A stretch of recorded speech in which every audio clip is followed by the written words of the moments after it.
course, That against is a Trumpian technique. Yeah.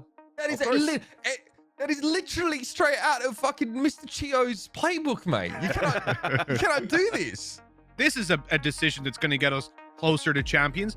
No, they lost their fucking points. Got a worse team out of it. They got worse players. That's just a fact. Nuki is probably one of the best players in the world right now, and they've gotten rid of him. That alone shows they don't give a fuck about a trophy this year. What they do care about is making a shit ton of money, and then also, you know, making their players happy, because their players presumably wanted to go to G2, and so that's another thing to consider. Just keeping someone hostage in a roster is never a good idea. I'm gonna be straight with you. I think dropping drone was kind of cap. I think that's it's pretty far on the troll scale. I think that dropping Cutler was pretty far on the troll scale. I think that the direction the team is going, at least from my perspective, if I was running that operation, I would be going so many different directions, it's not even funny. I can't see a cohesive direction in that setup right now.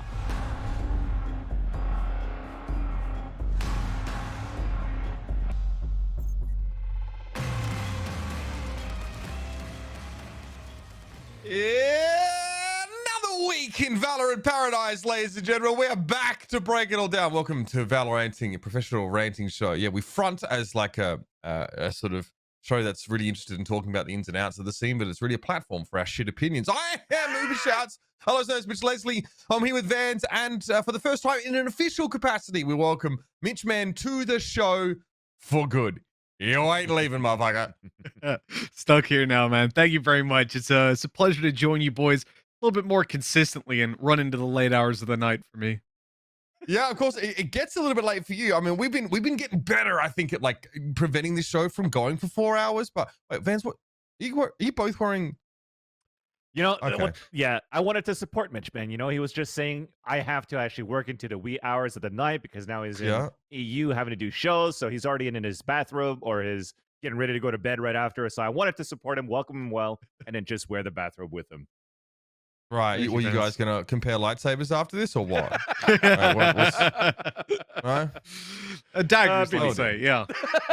All right, look like you guys just got back from a freaking spa day. Van's looking clean with the trim. Okay, dude, I see you there. Anyway, outside of really dodgy innuendos, we've got a bunch to talk about today. Let's break it down. Some of the main overarching topics. First of all, yes. We will check back in on this particular saga. I don't think I need to explain this to you, but we'll see what's going on with the SpikeGG situation, as well as, you know, we have given ourselves the unenviable position of having to keep these guys accountable, because I don't know why. We'll talk about that. Following that, we'll talk a little bit about roster changes. G2 and T1, I feel like, seem to be the most polarizing rosters, for better and worse around the world. So that's obviously where we're going to start. And then we'll work our way out from there. Then, of course, a ton's been happening, obviously, in VCT, in NA, and in EU already. Two scenes with, well, somehow still very different formats. However, the shoe might be on the other foot this time. We'll get talking about that a little bit later on. It's a bizarro world out there, ladies and gentlemen, and we are the ones that have to live in it. So we'll touch on that in just a second. But can we circle back briefly, obviously, to this SpikeGG situation? First of all, they probably hate us doing this, but we need to do it.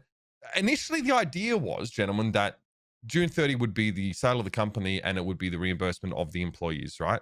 That's Vans. Can you confirm? Confirmed. That was the last tweets. I mean, what Minak does is always puts the pinned tweet onto his current wall on Twitter and tries to update as we can. So the last that we heard was supposed to be on the 30th until we see these tweets. Right. So, yeah, obviously, and there's like obviously, as we talked before, it's like a little apology tacked on there. Okay, so, you know, they're having up. This is June 22nd, right? So this is still a way back. This is when he says update. The signatures deadline has been adjusted to June 30th by the buyers. Now, I'll be clear. I don't know anything about it. I've never had enough money to own a company, let alone sell one. So, you know, I don't know how this works. Vans, we could start a company. We could just. I mean, you're starting your Uber coin already, so we're.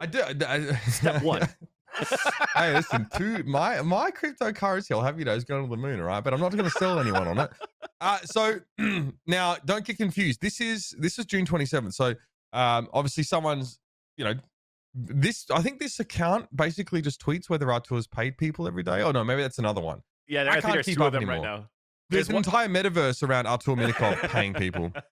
I think there was one that says, has Arthur paid the Spike employees yet? And then it's just yes or no. That's updated every hour. And then this one as well. But yeah, Minak's still answering back and forth between these guys too. And, I know he's trying to do the right thing. And I know that he's feeding off these trolls at the same time, which is why you see these tweets. And you see also this profile picture that he has where, he doesn't give a fuck. So he knows what he has to do. He's doing what he's doing. Care. Yeah, he cares exactly. a lot because he bites back to everyone who barbs. Yes, definitely. I mean, there's still like an image to preserve, and there's like his legacy that he wanted to leave behind, or a legacy that he's trying to build. He doesn't want to leave it behind that way. So definitely, like, he wants to defend himself and stuff like that too. And from the last I heard, now apparently it might be another. There you go. See. So it was literally called that, as Arthur paid his current and former staff. Banger of an account. Twitter.com/payuparthur. Oh God. Right. So listen. So someone tweets at him saying, "Okay, so we're expecting you to extend the dayline." Yeah.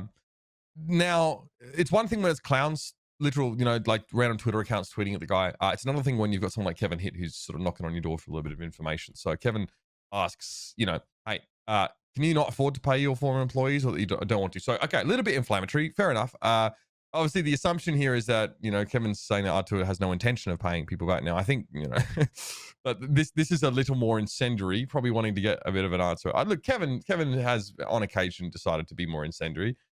This is Artur's response. So, neither of these guys are being particularly helpful here. But again, neither of these guys have really made any attempt to communicate in good faith. So, not just Artur in this situation.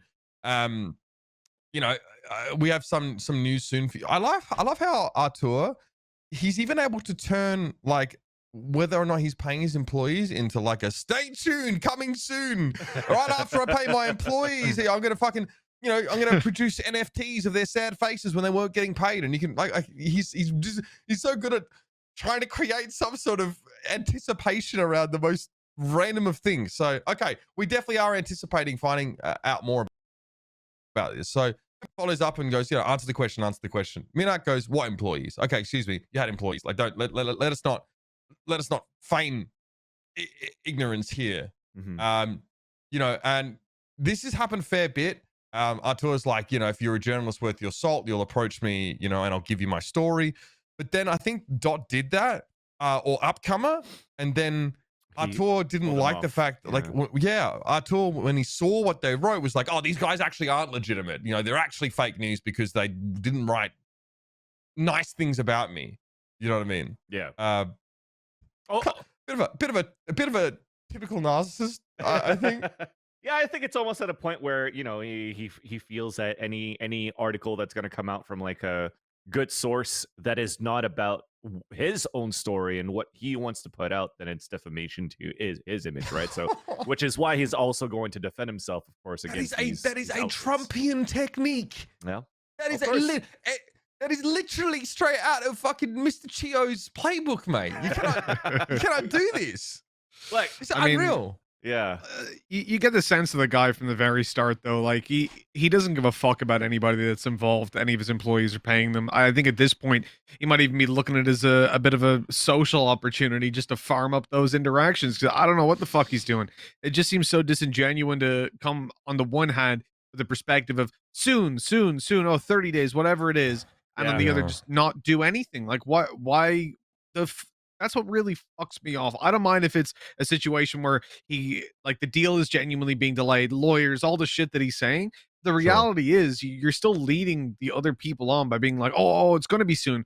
Better. Like, we all know it's not going to be soon. Every time he says it, we're like, yeah, okay, we'll see if that happens. So he knows too, that's still making the conscious choice to do this. I don't know if it's supposed to be some sort of damage control or what, but what happened to you have to manage people's expectations to a degree. Like, if you just said, Artur set a deadline, he set a date, right? So that becomes a little bit, people, especially people who, to some degrees, their living conditions can rely on being paid, right? So, I think there were a couple employees that genuinely depended on getting paid. Some of them, I think we spoke to Mustafa, he was chilling, he was okay. Yeah. You know what I mean?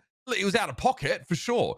We reached out to some I'm sure, I understand. Thanks, Germanicus, for giving us a response, because I'm sure the current and ex-employees are fucking sick of having to answer these questions. Yep. Germanicus says we obviously haven't been paid yet. You know, Germanicus being fed similar stuff to us. He said, yeah, stuff's apparently moving, but I'm not really hopeful. So I read what Germanicus is saying right there in that message, and it just makes me remember when I wasn't getting paid by like Trovo or by Pulse, and then it's always like, hey, it's coming, we're working on it, and we are trying. And I do believe that they're trying their best, but at the same time, just like you said, and I'm putting myself in the shoes of the ones that didn't get paid yet by the Spike, is that I still have to make a living. I still have to live. I plan some things, thankfully, like for some of these people, or for example, what happened to the FaZe Academy scam was that there was no big purchases that was done that could put all of these people currently in the hole or in a fucked up situation where, you know, they're going to have to be indebted in their currently livelihoods. So I think now, yes, it sucks for all these employees, but it stems now to like how large this could be and how big of an issue it still is in 2021 that these issues happen all across the board, from writers to casters to talent to players to everything. Yeah. There's a lot of scam artists out there still. I think the problem, like the real problem, is that at the moment, like if you look at football or any like real sport, like physical sport, let's say, excuse me, traditional sports. Thanks, Mitch. Traditional sports. Okay, sorry. Listen, I get fucking PR'd up the wazoo on the daily, mate. I can imagine. But yeah, like if you look at, and the reason I'd say like real or physical sports, because like chess and shit doesn't fucking count. I'm talking like team-based, like what esports basically is, but you do it all across the board in stadiums. So soccer, American football, all these sort of things. You have to have premises. You have to have the capability of having a whole team together. Basically, you have to prove you have funds because there's a large investment behind it. If you want to run a Counter-Strike, a Valorant, whatever it is, tournament, there's no real like the only thing you need is supposedly money, but there's no need to prove to most people that you have that money. Money for prize pools, all that sort of stuff is generally dictated by the, so for example, a bit of insight here. There was a point where I was approached by someone from Serbia who was a connection through a company I was working with, and he wanted to run a tournament. So he had someone vouching for him, and it all seemed legit. And we said, like, okay, we want to run like a 10K tournament, and myself and another commentator were in charge of like inviting the teams and all that sort of stuff. So this guy apparently had a lot of cash. He had 10K supposedly, had money for the broadcast. But then it turned out like I was being super strict. Like it all looked good on paper, but I was like, listen, I don't know Serbian law. I don't know anything about that country. I don't even know if it's in the EU technically. I don't think it is. So like now we're going into deep waters in terms of legal logistics and shit. So I was like, sure. I need the money. You send me, like, I'll sign a contract and whatever. You send me the 10K when it is in my account. I'll run the tournament for you. No problem. Show me the money. Exactly, right? Tournament never ended up happening because of that. Because there was always it'll be like next week or something. But we needed to prove to HLTV for them to list it that we had cash, that it was reputable, because they didn't know us as an organizer. So I wasn't letting it go until I had the cash in my account, or it was my reputation that got fucked. I don't know if it's that strict in Valorant. I don't think it is. I think it's much easier to get things listed, which is first of all the problem, but also to entice teams, because there's such a lack of actual tournaments going on, especially when you look at Europe. There's large periods of huge downtime where you might have like one tournament across a month to play in, and that could represent 5 days.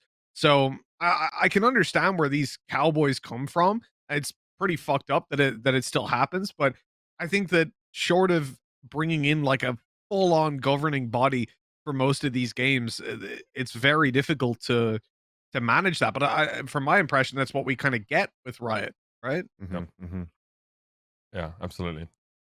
Anyway, so that's our weekly recap of the Spike situation. I think we just wanted to rehash that, and we're still waiting. We'll probably keep doing this until it happens. I think we'll keep you updated. July 30th now, right? So July 30. Yeah, I don't know where you saw that, but okay, that's fine.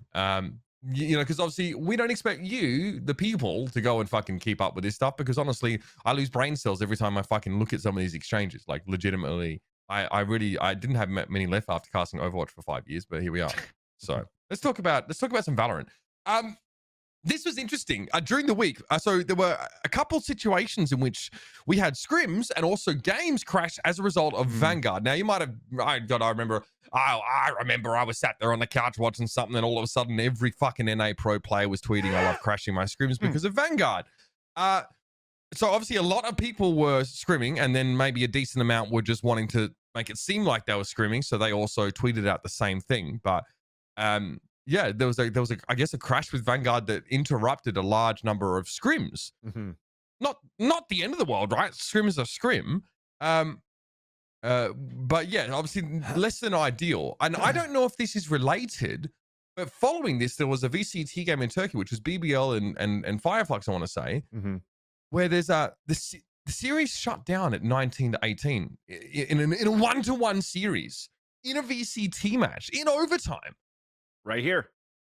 And we don't know if it's like coincidentally, is it due to Vanguard, or is it also could be the bug where because you've played X amount of minutes in a server, then the server cannot sustain it and then it just crashes. And at this point, I hope that there is something that's like lighting up a fire under the developers of Riot to be like, how can we make sure that this does not happen on the main stage of like Challengers, Masters 3, or like last chance qualifier or whatnot? There needs to be a hotfix about it soon.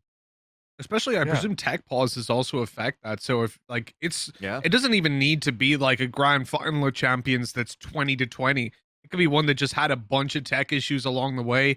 We've already seen it in well, I didn't in Masters. All my games are pretty chill. Pansy and Hypox saw it plenty. The like 30-40 minute tech pauses. So it's not inconceivable that you hit 90 minutes in just a regular 1 or 2 OT game.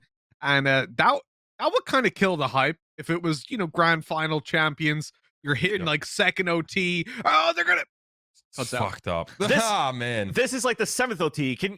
Yes, it sucks for the caster, but can you imagine how it sucks for those players? Because from my understanding, because I went over to that stream after to see how it went. So at 18-19, it crashed, and then we saw the streamer's point of view with just his face for like the longest time, and then you heard gunshots and everything in the background. Well, of course, the VALORANT game sounds in the background. And I think what they were doing is that there was no match medic. So they had to manually plant and defuse every single round until it went into overtime. And also, once it got into overtime, they also had to make sure that BBL won the overtime round to make it 1-0 on the second half, so they could be ahead of it on the defender side. So we went back and resumed, and then we 50 minutes later, it was 13-12 for BBL. Then it finally finished at 14-12. But imagine if they didn't have to wait those 40 minutes to an hour. Would have been a different story. Could FF actually get an upset win over BBL? Because that definitely in a huge issue actually hurts the competitive integrity of that matchup itself. I think especially because they were behind at one point as well. Like if it was like 18-18 going into the pause, the big break, it's a little bit more even. But at the point where you're literally like you're stewing in the fact that shit, if we lose this next round, whenever it is, like you're high intensity, that's gonna really fuck you up as a player and as a team. I can imagine. Yep. No, I think it's just not ideal because there's just such a huge volume of matches that are played online right now, and maybe even more like online matches than if we had some sort of league where you're able to do it on LAN. So it's just and without the ability for like individual match admins, for example, to roll back, or without the server sort of imaging each particular round and giving you like a sort of reset point, which is I guess what Match Medic is supposed to do, then not ideal.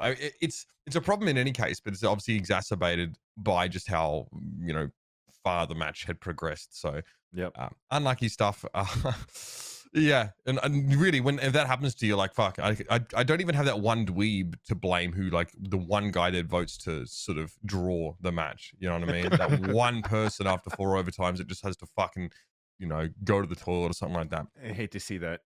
Yeah, not great. We got a question during this week from Leonida on Twitter, who wanted to ask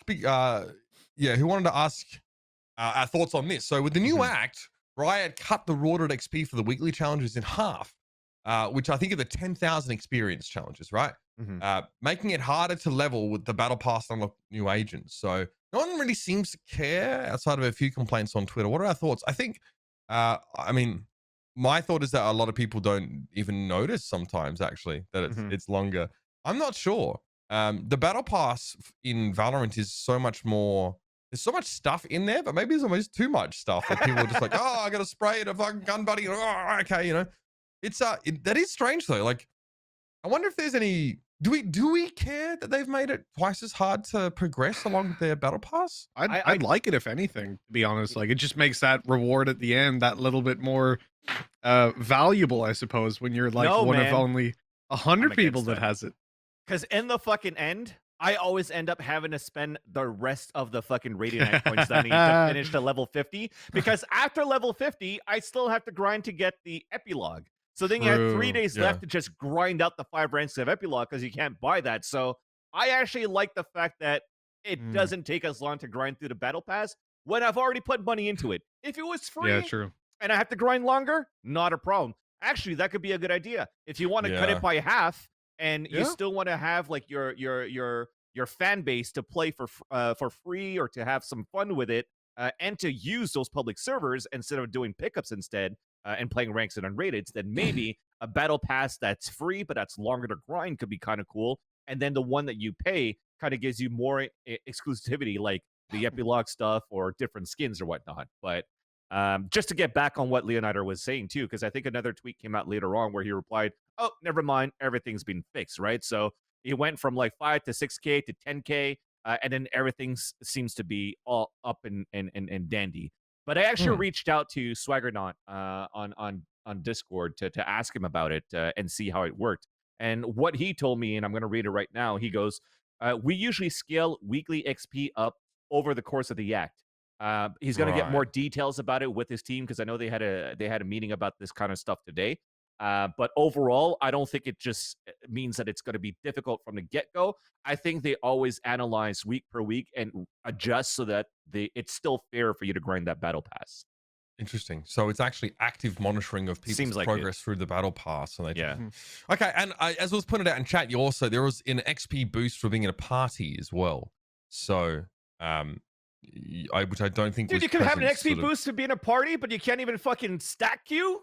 That's that's what I was gonna say. But I mean, at least a lot of us are ranking in like what the max is D1, so you can queue at least D2 like 8 games in a stack. Let's go. Yeah, fuck, whatever. I think it doesn't affect a large number of people. Let's just put it that way. Soon TM. I also think it's worth pointing out. I think that there's Rider serving people at different levels, like your casual players who maybe are only playing unrated games, or Snowball Fight, as that may be the case. Or like me, I just get into DM, play DM, win that. I'm like, I'm good. I don't feel like getting put with 4 other teammates to just make fun of my accent all game. I'm good, and I just fucking close the game. So yeah, that's fair. I like the fact that they're actively monitoring, but I wonder if that's a necessary endeavor, really. Like that does use sub dev resources, them just tracking how people are accruing battle pass progress.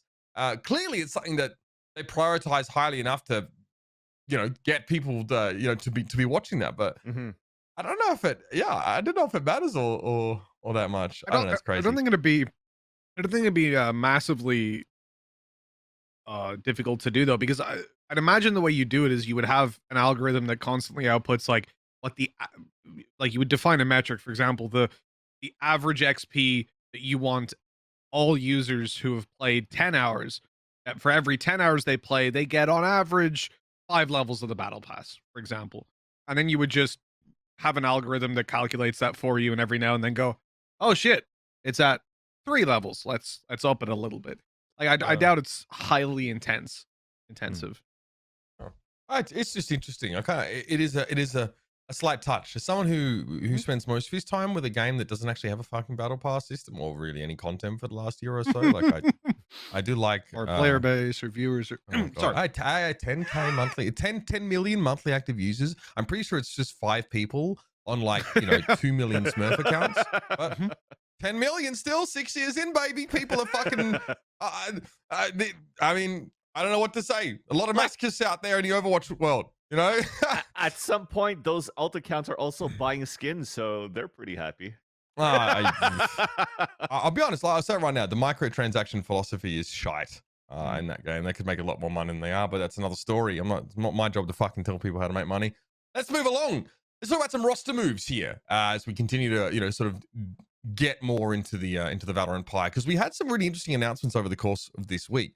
The first one was I was surprised by. I think we touched on this last week as well. Was these Evil Geniuses changes, right? Yeah. So I thought that Roka was sick on Space Station, absolutely sick. You know, sick Reyna player. We also know Foe from BBG. Branton, I knew him as someone who always queued with nothing. Yeah, I think. nothing. Nothing. Just Sean Garris. So I didn't know him all that well, but I saw his name all the time when I watched either of their streams. So this means though that Alexander and Osiris, right, get dropped from this. And who else? One more player. Claudia. Claudia. Yeah. Right. So one of the Moon Raccoon players was still dropped. I think people were quite surprised. Many thought that Alexander was probably one of the best on this team. So what do you think, Vans? I think I had a huge question mark at the beginning too of like, oh my god, they actually dropped Alexander. I did like the pickup of Branton and Foe, and even Roka, because I agree with you. Roka was sick with SSG, and it was a sick Reyna. But my other big question mark was like, okay, well, is Roka actually going to be playing something different than Arena as well? Has he expanded his agent pool, where we've been talking about it for week after week, and also the pro scene saying it, is that you do have to expand your agent pool. And you look at the past matches for EG, look at their history. I think they've played like 4 matches so far under this roster. Roka is still only playing Reyna. And I was like, fuck, what is going to happen with this roster? But look at character development. Yeah, that's it. But, you know, they had an unlucky run. I mean, they had to face against Sentinels in that second round of the VCTs that we'll talk later. But it did actually beat Immortals yesterday in the NSG Open qualifier for the Summer Championship. So there is some light at the end of the tunnel. And what I do like as well is that they've been posting like some small clips of, I think it was Branton that was getting an ace with scrimming with the team. And you see that they were having fun in the server. They were having fun and chemistry as a team, which also wants me to extend a little fuck you to everybody that's still bitching at Potter because maybe she doesn't put those numbers up. But everybody's always jumping to conclusions just by looking at numbers and not looking at how this team moves as a team. There's a bunch of people that are guilty of that. I think, you know, when you sit down and look at stats, it's the number one fuck up you're ever going to make. I mean, it's tempting though, because right, how much time do we spend, you know, looking at VODs, fans? It's a lot of fucking time. You know, you watch VODs? No. But I mean, just generally. I gotta watch some Korean VODs every now and then. Keep up with some good Valorant along with the EU stuff, and then I know occasionally I love saying that they watch VODs as well. Don't worry. Occasionally I put on some deathmatch or North American Valorant, I think you guys call it. So that's always fun. From the guy from the region that G2 hails from. Why the the old fuck G2, is this the guy Kings of actually a Deathmatch. permanent host? Unreal. But no, like I really feel like stats is it's the easy way, right? You know, I didn't see this match. Open up the page. This guy's good. This guy's bad. Cool. Let's go. Let's move on. And I can tell you from at least being on Alliance for a while and hearing different people's opinions on that team, I wanted to fucking fight people at times because it was like just calling players shit and knowing nothing about how the teams work or not having actually watched the games going 10 kills. It's like, fuck off, dude. That pisses me off so much. I don't even work for teams, and sometimes I go off at people in the chat on this show for some of these things as well. Like, it's just, you know, because we're all fighting, ultimately we're all fighting for reasonable takes. But I also know that places like Reddit are designed for hot takes. Like, that is, well, I love when people are like, oh, I can't believe people on Reddit saying these things. I'm like, hey, really? You mean the messaging platform, the message board designed specifically for discussion and speculation, where people can be completely anonymous and not have any, you know, accountability for what they say? Well, yeah, I'm not all that surprised. That is what it's for. That's why I always tell people, like, if you really want to avoid, you know, getting boomed by ridiculous takes, then, you know, you should avoid Reddit and this chat. You know, you should avoid the Valoranting Twitch chat because it gets kind of crazy here sometimes. But yeah, especially the closer you are to a situation, the more easy it is to get inflamed by this stuff. Like I would hate even for the best teams. I would hate to work for Sentinels. You know what I mean? Because I would have to deal with like these random takes like Gap is washed, or you know, like they should have brought back Sinatra, or just fucking oh god. I think and I get very sensitive to out and out stupidity. Like it's very difficult for me to handle. I just don't think I have like the qualities required to deal with sub room temperature IQ takes sometimes. I think if Uber started working for TSM's talent management for Valorant, he'd probably have his head turn into Tom Biz in a couple of weeks. Right? Oh, fucking hell, that's a deep cut, isn't it? I wouldn't wish that on anyone. Layers and layers. Oh my god. Oh wow, that was another bald caster. I know we have enough of them now. We have too many. Almost like my hair is becoming a defining feature as a caster. The fact that I have it, or the fact that I'm not hella short.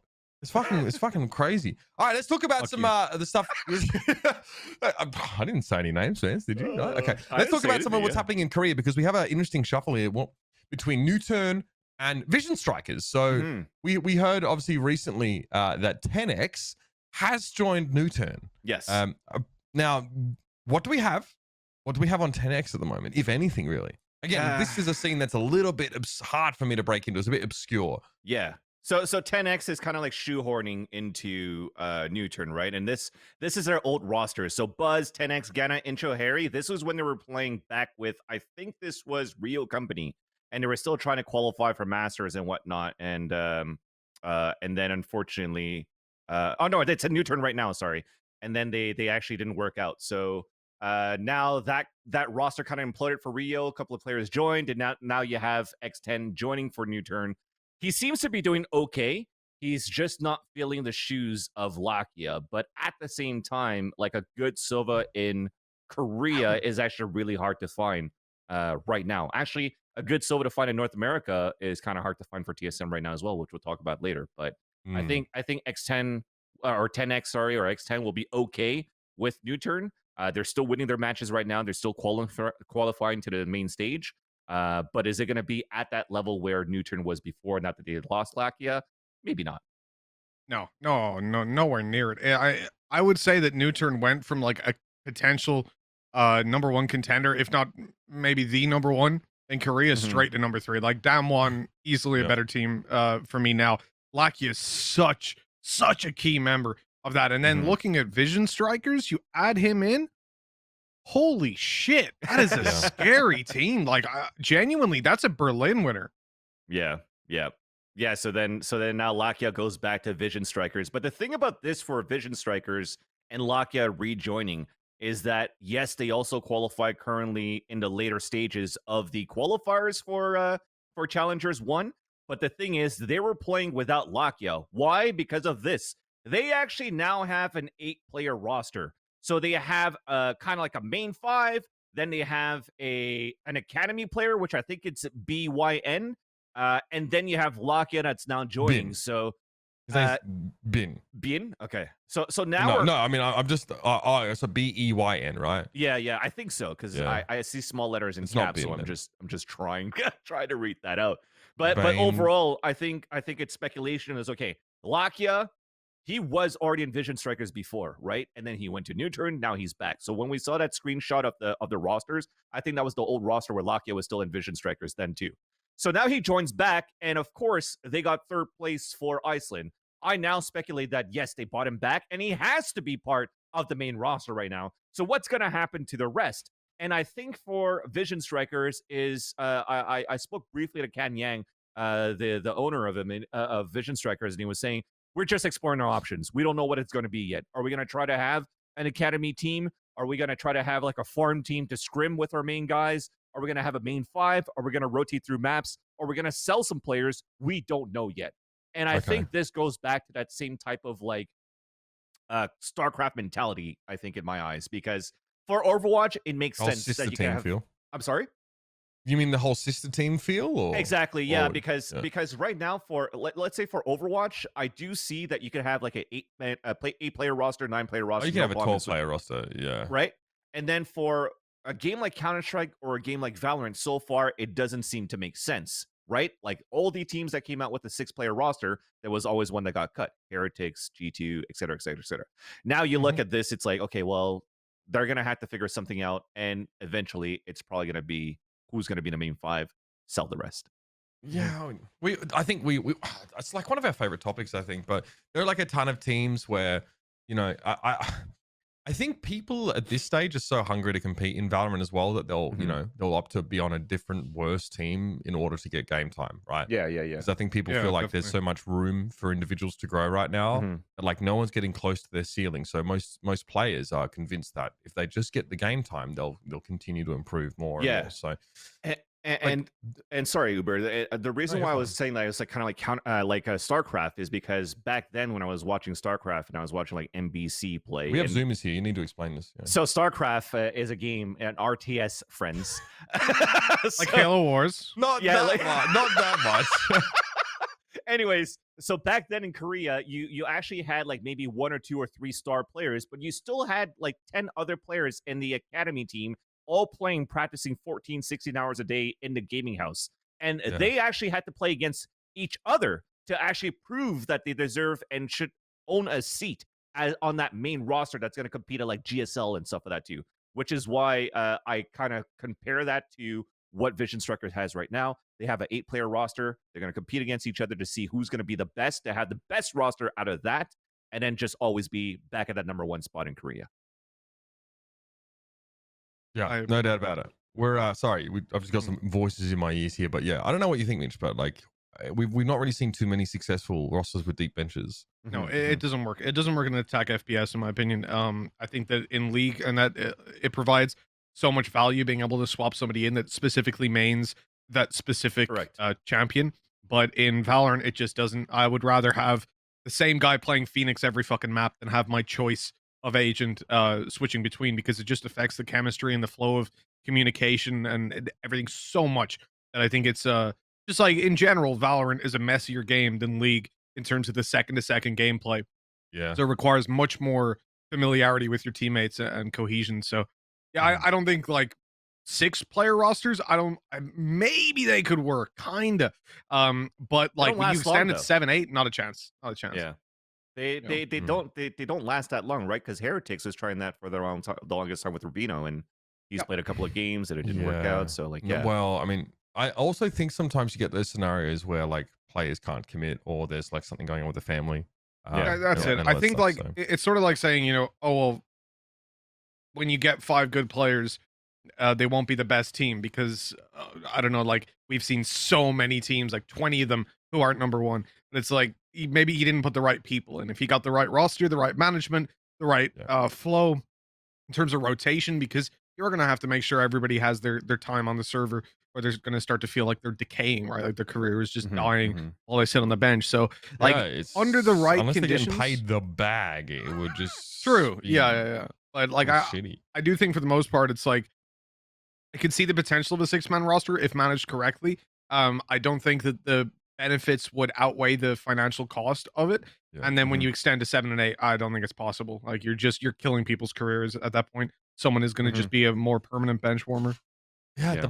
I feel like the kind of player that you would want to sub out for a map just feels like the kind of player you wouldn't take the risk on bringing into your team. It's too single faceted, you know what I mean? Where Valorant players need to be, you know, look at how many individuals now are playing like 3-4. Like look at what Mixwell has to do, or is doing rather. Like these players are. What's going on, mate? There's a fly just going around, man. It's freaking me out. No, your point. No, Uber. Shut up, man. I thought Mitch just saw like a wild ant coming, obviously, and you know, actually having to try and, you know, seeing eye to eye with an ant must be quite the experience, I imagine. But Sorry, I think it could work if we had like maybe 12 maps in the active pool at some point. But if they're gonna rotate out like they do like active maps for CS and you only keep 5 or 6, then maybe. Right? There's no way. I don't even think it works. Like people do it. You were right, Vans. People do it in Overwatch, but even then, they're worse teams. The teams that do that are worse, and just they're not like. San Francisco won a championship last year. Now, to be fair, they had like they would swap their main tank and one of their DPS players, and they're doing it again this year, and it's not working. Like it always happens that one of those looks is better than the other. You know what I mean? But that's a whole nother story. That game's been going for like 5 years, so maybe there's incentive in like a very developed ecosystem for a player under development to be able to benefit from being close to a roster and still get paid. But I'm not really sure. We're going to expand our roster though, because it is my distinct honor and pleasure to bring onto the show again a newly verified member of our Twitter esports community and current birthday boy, RyanCentral. Working. Happy birthday, Ryan. Fuck everybody that started this. Oh, he belongs on the show, yeah. The fact that I have people I've never met from the Counter-Strike community going, oh shit, it's your birthday. And it's like, couldn't be any further away. This looks like I fucking died, this video. I wouldn't play the music because you might get DMCA. Yeah, we will. But I mean, can I just say, what an impressive montage of, at first I thought it was like Mitch trying to document your rise to esports stardom that ended up getting you the check mark. But it just turned out to be a great collage of yeah, zoom in on that face and that's my reaction. It's not even a PNG verification badge as well. That makes it even worse. No, it didn't go for the transparent one. VTech slideshow video. It's so good. We did manage to get a transparent PNG for your little name tag there, Ryan. So we've done our best to accommodate you. Right. The worst part, we had rehearsals today. The Riot producer was like, "Oh, happy birthday!" And it's like, I'm gonna murder him. That's it. I mean, I think we could consider this a successful endeavor from Mitch. Nicely done. Thank you. This is it was a pleasure. Yeah, I mean, sucks because when it actually is your birthday, I've used up all my goodwill for 1 year for you, Ryan. So yeah, I'm like the queen. I get 2 now. Actually, I got my Twitter verification denied today. I tweeted that out. Oh, did you? Yeah. Oh, what do I have to do, Ryan? Show me the ropes. I don't know. The funny part is that Hitscan got declined as well, but I didn't. So I don't. Everybody asks me. I'd like Mike that does VALORANT. It's like 300k followers now. Like, how did you do it? And it's like I don't remember. I think I just blacked out because I couldn't deal with the rejection if it came through. So it often happens. So basically, I can say this much: a lot of us, you'll notice that a lot of people get verified with like 1.7k followers, and it's just it doesn't make a lot of sense. I think the way it happens is that with the Overwatch League, our social media manager has connections directly to the people at Twitter that handle this stuff. And a lot of esports leagues do that. So that's why you see it happen in waves. Like a lot of esports pros get sort of in a newer scene, get verified, and the casters often do it at the same time. So I think I got verified because I worked for ESL way back. So normally it's if you're a part of like a sort of official body. Yeah. So a little bit harder for freelancers, I think. But if you're, for example, down the line, if like Mitch Vance, you're not working with Riot in a close capacity on Valorant, you'll probably find that it'll happen.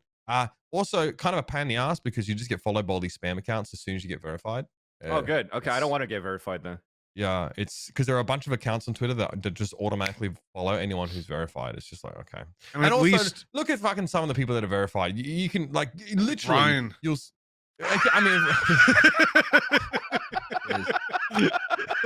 Sorry, Ryan. I love you. All I'm saying is it's not. Like, I think it was on the desk on Friday, and Mitch is like, "You're doing a really good job today, man. You absolutely kill it on the desk." And then as soon as the broadcast's done, he's calling me a creep on his Twitch streams and everything. Whoa! I didn't call you a creep. I did not call you a creep. Nami called you a verified creep. And it wasn't me. So I mean, it wasn't me. The distinction is nice, at least from Nami. But I think she still feels guilty about that. Because lo and behold, I can't make fun of the fact that I'm verified, otherwise I get called a creep. So, swings and roundabouts. I'll also make this very clear. If you see what Twitter, especially like notable figures in the United States on Twitter, you'll notice that there is a direct correlation between being verified and having the absolute fucking most Papega takes. So, like a lot of people just hate verified accounts for that reason. So, anyway, let's crack on to something, because not only is RyanCentral verified and a birthday boy, he also was taking part in our VCT EU challenges run so far. We got a lot to talk about. So let's bring out the bracket first, because Mitch, Ryan, you guys are there. You guys are in the thick of things here. Now, this is our upper bracket. Some really notable sort of, I guess, names here. I think for me, someone who, you know, a little bit on the outside here, very impressed to see what G2 were doing here. They were doing some teams dirty. You can go, Mitch. I want to hear your take on this stuff. All right. Thank you. Yeah, for me, G2, I honestly, like, I didn't think a team would ever steal my heart the way Fnatic did, but in that matchup, I can say they looked better than they ever have before, hands down. Now, doesn't mean a lot coming from someone that always said how much they hated the look of the G2 team back in the day, but I'm really happy to see them finding this new form, especially with Kellogg's in there, because him as a dude, completely like under the radar for a lot of people, but someone that a lot of people had their eyes very closely tracking. And overall, I would say G2 right now, they might be the strongest team in Europe. Honestly, I from casting that Fnatic game, they blew my fucking mind. Dude, they owned Fnatic on this map, on a map that only Sentinels was able to beat Fnatic on. Yep. What I find interesting about this matchup overall itself, though, is that Fnatic actually came out with a new composition, but they kind of kept like the Sova Viper, so you had an impression that maybe they're going to continuously play the Pulse Plant meta. But look at that, they're actually using the utility to actually clear space, and when they actually planted, they played inside the site too, so they didn't play far back like they used to. They changed their style a bit. They brought a Breach in, which, again, I believe that Breach is very strong, and I'm happy that EU is using him a lot, and NA doesn't find him strong enough. But the way that they were using Breach on that map for Fnatic looked really good, because you fault line first before you flash. But on G2's end, it's not only on Kellogg's. I think I got to give it to Mixwell on how well he played, not playing a duelist anymore and playing a Sentinel, and you kind of understand why Pith, unfortunately, had to get cut, because Mixwell fucking owned it as that Viper on that first map. What were his kills on the first? It was like 30, right? On the first Close map? to that, definitely. He was definitely top fragger on the first one, and the second one was Avova as an Omen, bringing the Bromans back. It was insane. I'm gonna quickly trying to get through. I just clicked on the Esports Invitational they did. Map 1 of Bind, he was 31 kills. Like, it was Jesus. Fucking disgusting what he was doing to them. Like, he had so many insane plays. At one stage, he followed them through a teleporter. Like, the whole team TP'd. They had a flash that went through the TP, popped and covered the people who were watching for him coming through. Then he teleports and killed like 4 people. It was insane. Like, Mixwell looked incredible on an agent that we'd basically never seen him play before. And then the entirety of G2, the way that they played this game, especially on Bind, was just disgusting. Like, everything was so well planned out, but they still have that aspect of being able to adjust round to round that they always did. This was, I mean, we had all this slated for sort of the end of this segment, but you know, I thought it was just a great opportunity to talk about a team who, you know, we could sort of compare G2 and Heretics, for example, to see sort of who was winning out in that exchange. I think the general consensus was that G2 were in a better spot here. We can show the lower bracket of this closed qualifier here as well, because obviously those teams that, you know, don't get through in the upper have a chance a little later on. Fnatic obviously lost to G2 pretty handily, I think it's safe to say. They drop into lower bracket round 2. They end up making it through. Let's talk about it. You're no longer working with Alliance anymore, Mitch, but I know they've got a place in your heart. They stumble here to Rick's GG in this lower bracket round 2. Naturally, everything went exactly as I expected it in the other games, but in the Alliance one, things went slightly off the rails. It was an incredibly close series, and I gotta say, I've delayed watching that one back for very obvious reasons. My heart can't take it, but I got a lot of love for Alliance. I think that at the end of the day, I think Kadavra was either the highest or second highest rated player in the whole qualifier, which is a closed qualifier, that is, which is pretty insane, considering he's a guy that came out of absolutely nowhere. You know, he didn't have a history.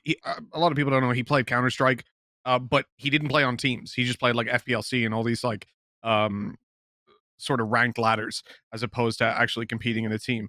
And then came into Alliance, and he's looked fucking unbelievable. So it was nice to see him perform. But overall, you know, they took the crown. I tried to curse them. I put out that I thought they were going to win the whole thing. just to apply my caster's curse, a little bit of pressure, but backfired. All right, so going back to that lower bracket, as we sort of see this play out, because there are a couple of stories that I want to tease out here, because there are a lot of top teams in Europe here. I want to also take note that Ninjas in Pajamas, they fall against Team Finest here. Now, I'll be shocked by this. Should I be remotely surprised? Because I have people tell me that Team Finest are super legit outfit, even though they lose to BDS after. So I think a majority of it has to do with Existence Akukos only being able to play an hour a day because of his wrist injury. He plays the first map in the best of 3, and then Vicious comes in as a sub. Like, it doesn't matter what team you are. If you have if Boaster has to leave after one map, you're going to see Fnatic drop out. And it felt weird because there were rumors that Eccles was he was trialing for Ninjas in Pajamas. Then he put out a free agency tweet. So clearly, like, Akukos was feeling a bit better. But now the talks of Eccles going back to NIP now because he's left his unsigned team of No Poaching. Ironically. I don't think this is a testament to how bad NIP are, for example. I think individually, when you look at those players, like, they're always going to be up there individually. However, if you have a player with the amount of impact that Akukos had when he wasn't suffering from injury, it put NIP consistently in the top 8 teams and really further along in a tournament like this. Not to say anything bad about Team Finest. They had a really good series against OG that was really interesting to watch. Like triple overtime in the end. The final round was exceptional play overall. But generally speaking, you know, NIP, I think the expectations have dropped off on them. I think just the expectation is keep that roster, stop changing stuff around. But at least this time there's legit understanding of why they need to make changes, because Akukos clearly isn't fit to play right now, and it sounds like a severe injury too. So he's better off just at least taking an extended break, I think. I mean, yeah, he's been in the game for a while, like ruining his wrists here. Lothar has a lot of compliments here for this Team Finest roster that ultimately do fall, but he's quite impressed by them. Lothar does like to just latch onto a team and just. He did it with Ballista, I think, in stage 1 as well, where it was like, I think it helped for him because it was a Polish team that he was super proud of it overall. But yeah, he was just like stonks to the moon, this team, like following it. He's through. talking about Viper Pits. I can kind of see that he's got some very vested interests in teams that show good Viper play, you know? Definitely. Yeah. I don't know that I'd put Finest up there as a tier 1 team just yet, but definitely the performance over NIP is a solid thing for them. It proves that they've got the capability of contesting. Another team that kind of flew under the radar was 10 Star. I got to cover them a little bit, and they were really, really impressive. But ultimately, watching NIP is it's like watching the fucking Titanic. Honestly, it's something that the structure it looks so good. Like when you look at the players that they have, they're incredible. They should easily be contesting up there in the top 4 of EU. And they're nowhere near that level. And they haven't reached it in the history of this roster as it is, with or without Akukos' existence being injured. So sounds like TSM. It's depressing. It really is. Yeah. All right, so the winner of that Finest and BDS game, obviously, is BDS. They advanced through the lower bracket here. This is a team that obviously we're pretty familiar with now. You know, with obviously Akuma, you know, Logan on this roster, who always impressed us in the past. This team, though, like, not flying under the radar, but definitely, you know, maybe not reaching the heights that some people speculated they would, like this time a few months ago. But they get over Team Finest. What is it? It's 13-5 on this bind map here. They look pretty comfortable. The way that they cruise through this lower bracket, I suppose. You know, they lost against Ascend 2-0, so we're still very careful about how excited we get about this team. Lost is an understatement. They got kicked down by Ascend. Like I've never seen a team, and like I think it's one of those ones where having double elimination actually has kind of nerfed BDS a little bit, because if there's one thing about them, they're exceptionally consistent. They will make tournaments and not get shocked and surprised. But now there's that sense of safety with a double elimination and more consistency with the teams getting in. You have teams like Ascend being able to come back and Fnatic being able to come back and FBX through the lower bracket too. So I think BDS are always consistent, but now that you have consistently 6 teams better than them, I think, in the top 8 for Challengers 1, I just don't see them going that far overall in this. Yeah, I agree. I think, but especially in the case of Ascend, they're a bit of a freak team right now because they're in a spot where they have Zeke put into that roster, who is already fucking incredible.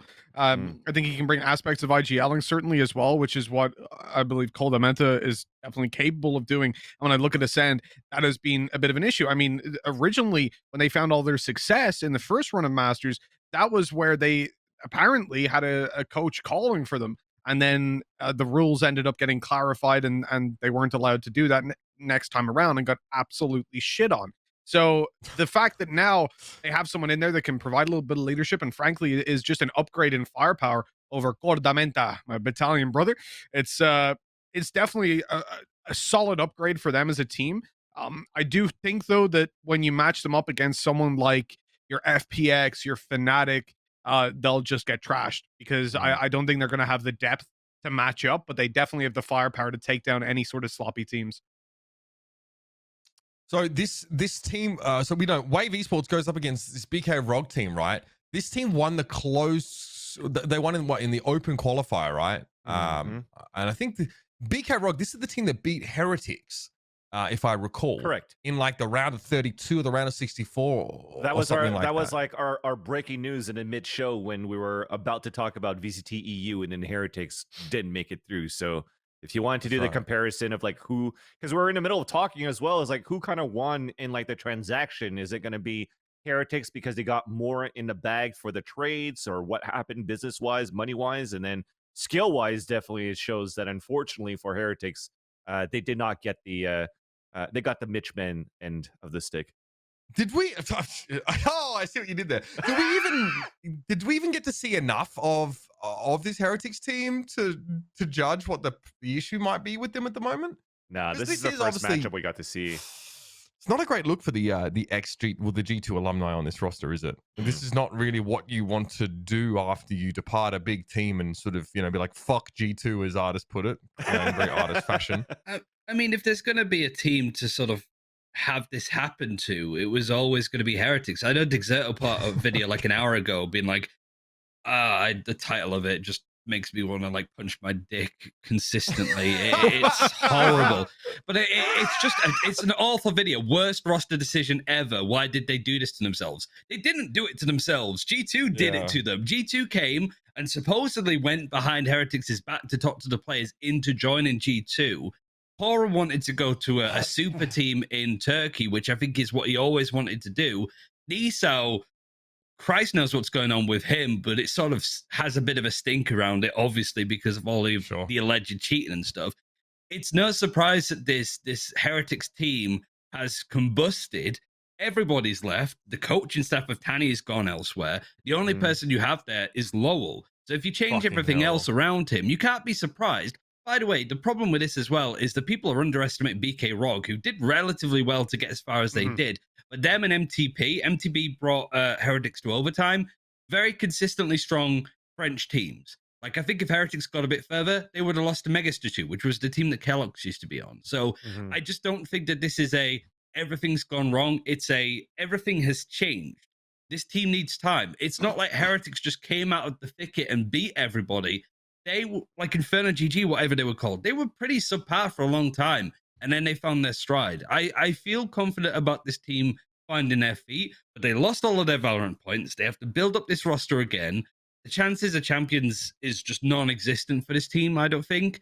But that's not to say that the team and the system that they have in place couldn't be amazing down the line. This is the long game now for Heretics. So people sort of going, oh, they lost to BK ROG, they're trash. It's just such a dumbass take, I think. I'm surprised that people are still thinking this stuff. But then again, they did that for TSM as well, so It's the way it's always going to be. I think when you look at the situation, asking who won is a very subjective thing, because I think Heretics will be looking at their bank account going, oh, we fucking did. Like, the amount of money they must have made off of that as an organization means that they can now afford the risk that comes along with building this roster into the future. I said it as soon as they made this change. There is no fucking way. No way. I don't care what kind of hard-ass drugs anyone at Heretics could be on. There's no way someone sat down and went, this is a decision that's going to get us closer to champions. No, they lost their fucking points. They got a worse team out of it. They got worse players. That's just a fact. Nuki is probably one of the best players in the world right now, and they've gotten rid of him. That alone shows they don't give a fuck about a trophy this year. What they do care about is making a shit ton of money, and then also, making their players happy, because their players presumably wanted to go to G2, and so that's another thing to consider. Just keeping someone hostage in a roster is never a good idea. But then even further past that, this roster they have now, they knew we're not going to win challengers, more than likely. We might not even win the fucking next one. But it's about investing into the future, and they've saved so much on salaries, plus they've managed to make so much money, I guarantee, off those sales, that they can sit back for a year and win fucking nothing, and they're still in the green. Yeah, because even business-wise, you could look at, okay, well, now that they got Artis and Paddytech, they bought out the contracts, but did they actually re-sign for another year, right? So do you buy off the contract till the contract is done? And when their contracts are done, then you now have 2 spots open where, with the money that you made, you could actually start scouting out at the same time for up-and-comers that will cost potentially less, and again, more money to invest into, like, the coaching staff, to bring in a new head coach, analysts, and stuff like that too. So there's huge businesses that goes into the huge thoughts probably that went into Heretics in the long run. And I do agree with Mitch. This time around, this year, we're probably not going to see Heretics anywhere close to the champion stage. Yeah. I mean, I guess, listen, you just be aware, everybody, you're taking business thoughts from a guy in a Jedi robe. But from a fan perspective, it's like a little harder to appreciate some of these decisions. But I don't know, like, the fan base is probably gone to G2 as well from Heretics, in fairness. So, I wouldn't worry too much about that. Why is everybody wearing dressing gowns? Is this like a Mark Rebel convention or something? No, Mitch, Ben, and I are just getting ready for your birthday slumber party. All right, give me a second then. He's actually going. I fucking love Ryan. I love Unreal. Yeah. Okay. Well, while Ryan gussies himself up for the boys, let's crack on here, because Ryan takes his clothes off. Yeah, exactly. Well, that's the less subtle way of putting it. Fnatic get a second bite of the apple after dealing with a ferocious looking G2. They fall to the lower bracket. They take on Wave Esports, a team that we are pretty familiar with, right? Like this team with a couple of Germans on there. I know Muri we've talked about before here. Can I be honest, guys? I watched this live. I think I stopped watching after the first map. It was like a 13-1, and I'm like, these guys suck. Turns out, actually ends up being a pretty, like, Breeze ends up being super competitive. And yeah, it's a relatively close series after the first map. So for those of us that maybe didn't stop watching after map 1, what are our thoughts here? Well, I didn't have the choice to stop watching, sadly, because I would have. But coming into map 2, honestly, they just looked a lot more comfortable. I'm a big fan, at least working with Tombiz, I have to be a big fan of Carcass. All he ever fucking talks about every time Wave comes up. Oh, did you know I cast Carcass back when he was on Lithuania and all this? I knew him before he was cool. Such a bizarre flex. Actually DM'd Carcass before this game, but he is a really, really good player, and I think his peak hasn't been reached within Valorant so far. As a team, Wave are definitely scary. They were a team that went away to a boot camp, and they so let me just put it this way. I think I can say this without the Wave players hating me, hopefully. They went to boot camp. They kind of sucked before they went there. They kind of sucked when they were there. Like, we were screaming them while they're at boot camp, and they're pretty shit. And then like when they came, oh, you look beautiful, Ryan. That's a birthday boy look right there. It matches your hat as well. That's the best part. Yeah, I love it. That's the plan. It's funny because it's because my dressing gown is down on the ground there, so I'm not coming back out to try and pick it up whilst my camera's on. So yeah. At this point, we're gonna have to turn the channel into mature and make sure that people click that as we all come in chestless and robes. Oh my god! Spiral to this point, but yeah, no, right. I really think that Wave, like, they were pretty bad going into boot camp. They were pretty bad in boot camp. They came out of it and they were unreal. Like, they just became this insanely strong team from that, like, short, I think it was 2 weeks that they were boot camping away for. And that goes to show how valuable that is as a service, just knowing your team, and how important what we talked about earlier in terms of having a stable roster and not this 7-8 man cycling roster, just knowing each other well and leveling up that kind of social side helps out massively. They benefited from that, but I do feel like they fell off, and certainly in that first map, man, they just got trashed. Everything Fnatic was doing, it was down to aim, game plan, faking out, everything that they did, every aspect of the game you could name, Fnatic were better. And then coming on to buying, the comfort level was there, and Wave bounced back a little bit. But I mean, it was Fnatic at the end of the day. I think it was good to see Fnatic being able to like bounce, because I think their changing composition's a good idea for Fnatic, but against G2, when you don't have the Sky, you just lack so much information, especially with how Fnatic play it around the map. Because it's usually a Silver in Elbow, a Sky in Lamps. You usually have both of them on different sites. So there were like gaps in the play and gaps of information that Fnatic didn't have, and G2 just exploited that. They were running rings around them on the map, constantly outflanking them and stuff like that. So to see the composition still being ran for Fnatic and play a lot tighter up against a weaker team, but it was still just nice to see overall Fnatic. It wasn't like, this composition doesn't work, let's just go back to what they got better. They improved dramatically between the first game of G2 and then Wave, and so I'm excited to see what they can do in the tournament. Team Liquid's a tough opponent, though. I legit don't know what direction that's going in. I mean, yeah, we'll get to. You got to lose a T-shirt. Previewing this. What? No, I was just thinking that actually his maternity robe. To be honest, yeah, that's. I mean, it looks good. I don't know why I'm not really just wearing it, but this is the only bathrobe we have in this house because we're in fucking Southern California. It's just not cold enough to justify. It just looks like one of your regular owl shirts that you cast in. It does actually, yeah. Yeah, I'm actually just dripping out of control. It's kind of it's like a short silky number. You know what I mean? I'm about it. All right, hey, okay. So I want to talk about this. Talk to me about FPX because obviously they fall short in a way that we just don't expect. Right, going into Reykjavik, it's just it's bizarre. It's inexplicable. They lose to Guild in the upper bracket here.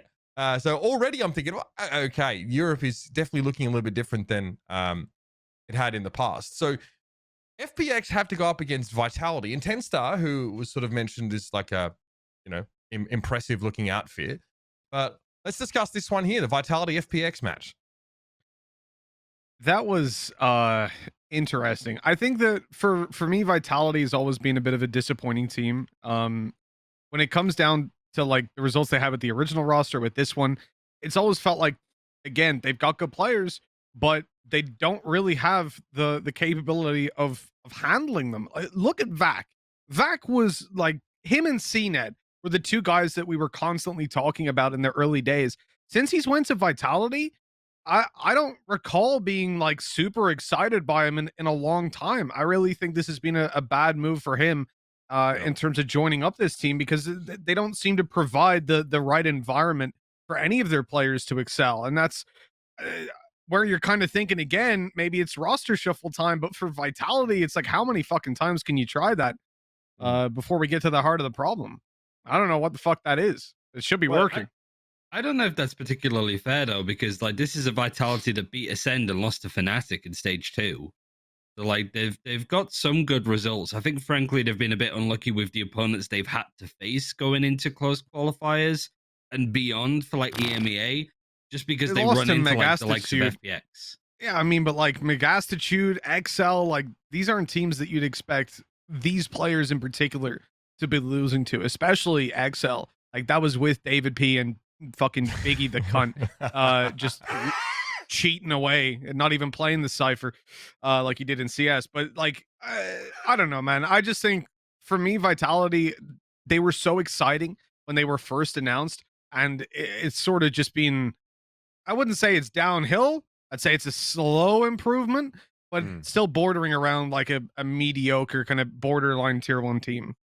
Yeah, I don't rate Brams and Loki as much as the other 3 players. I think Sender's was built around Brams, if I recall, in the beginning. He's not really like, I understand the pickup of Vac, Sender, Jesmond and stuff, but like Loki, yeah, if you need a Sova, it just sort of feels like building it around Brams is such a weird one, considering Brams was never really a top player in Europe when this team was being put together. He was on a lot of smaller, relatively unsuccessful teams. So the fact that they built around him in particular is just surprising. So, like J Rush says in the chat, do you think Vitality are doomed to be mediocre at this stage? I do think that if they had the same bracket as Rix did, or they had to play up against Rix, I think Vitality would win that game. So, not necessarily. I just think there's obviously been a change of Fragon leaving the team, which changes a lot of like ideas, I guess. But it's a shame because I think Sender and Vac are really good, strong players, and Jesmond is a often overlooked sentinel. It just feels like Sova's such an important role. And look, I remember the game that we cast, because we casted Vitality beating Ascend, didn't we? And there was a lot of moments where Loki was left in a clutch and he just kept losing them. He just kept losing them, like trying to play far back with Hunter's Fury and then either being pushed or thinking he was going to get pushed, puts the Hunter's Fury down, and then the enemy team just defuse whilst that's happening. So it's just parts of this team that I'm not as comfortable with, but I do also feel that they're better than people maybe give them credit for. Okay. Yeah, I recall that Fragon was also one of the key pieces that this team was supposed to be constructed around. Yeah. So, no surprise to see the identity of it change somewhat with his departure. Are we living in the era of Guild Esports just being like giga strong in Europe at the moment? That's a question I ask myself. What's going on here? So Draken, whatever. I've been watching Tokyo Revengers, so Draken. Back on the roster, these guys go up against FPX to qualify. Great series.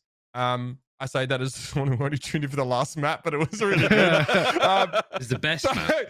Yeah, so for you gentlemen that actually saw the whole series, talk us through this here, because Guild really underwhelmed, I think, in the lead up to Reykjavik, and people were really unsure what the future was for this all Swedish roster, but they look very, very good.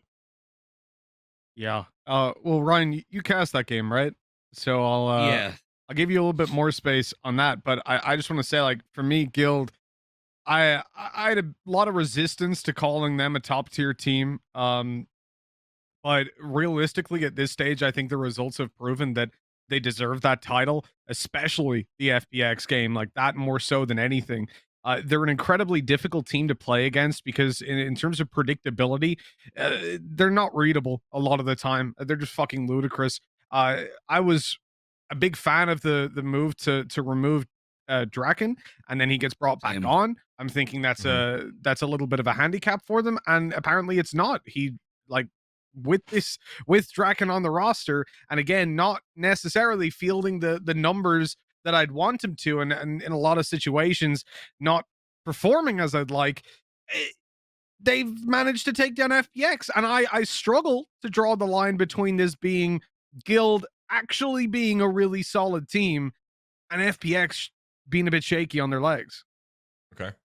It's a tough match. I think both teams are really good. So I think the cool thing about watching Guild is one thing I remember that piqued my interest in this team originally when they were bonk.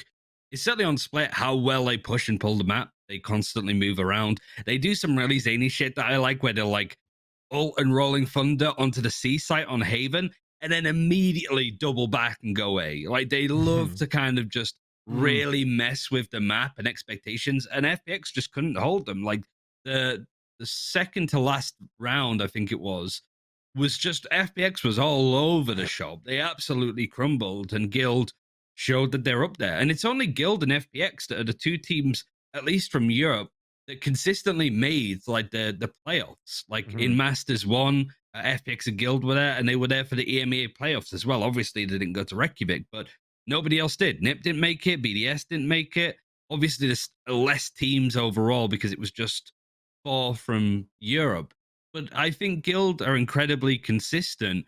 I just am shocked and surprised that they dropped Draken and then brought him back, because I thought Vicious, the rumored player, was a much better pickup. And it sounded and seemed like Vicious turned down other opportunities with other teams because Guild wanted him. Then Guild do a massive U-turn like that the day before qualifiers start.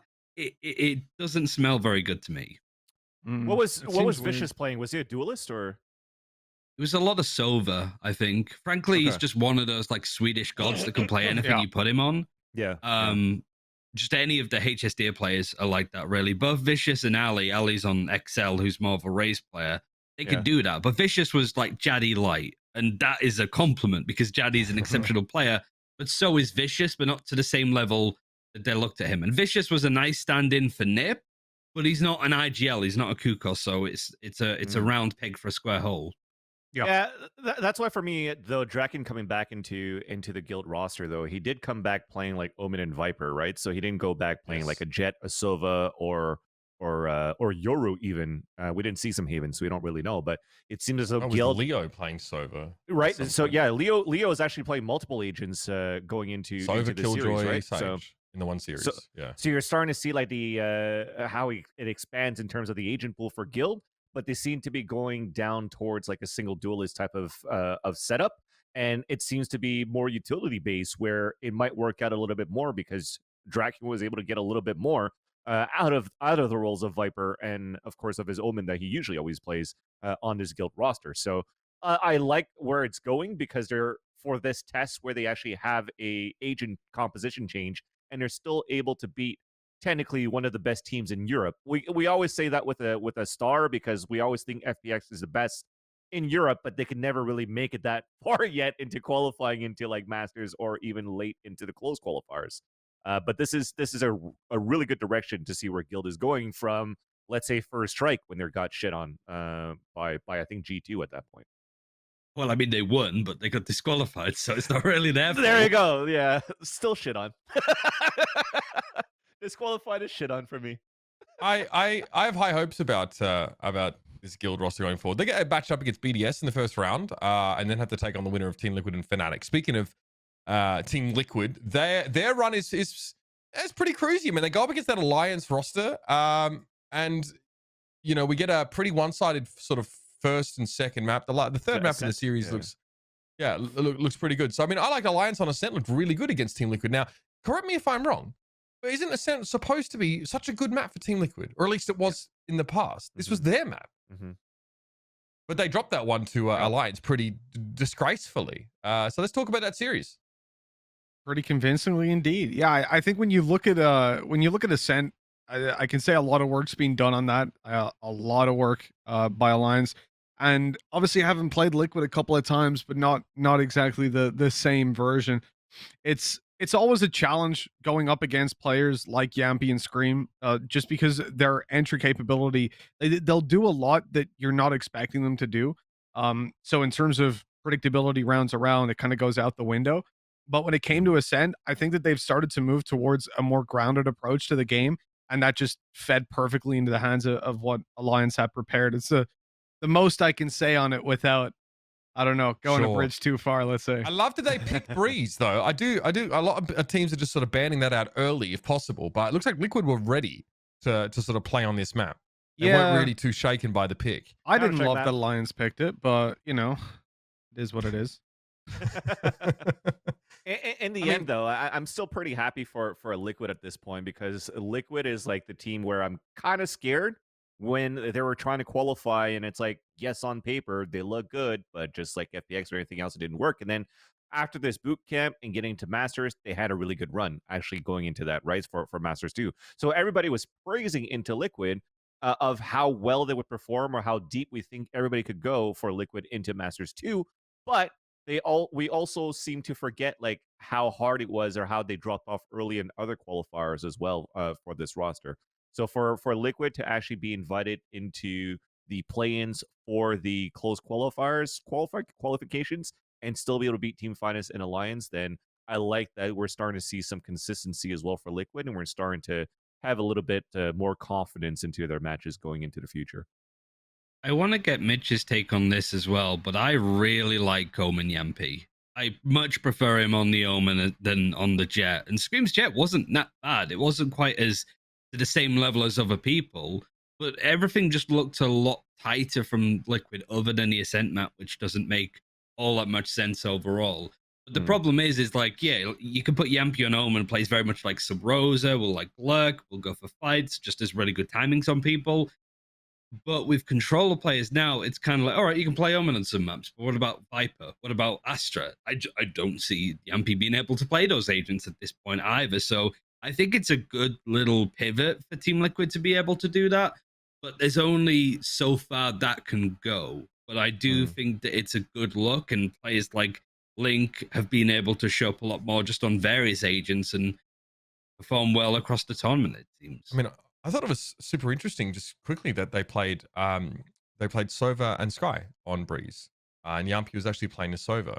Mhm. Is this just because Breeze is so wide open and getting that info is like really critical, so you don't walk into someone holding a long angle, or is this something a bit more complex? In terms of playing smokers on Breeze, like if you're running a Viper, it feels like having the likes of an Omen is almost useless.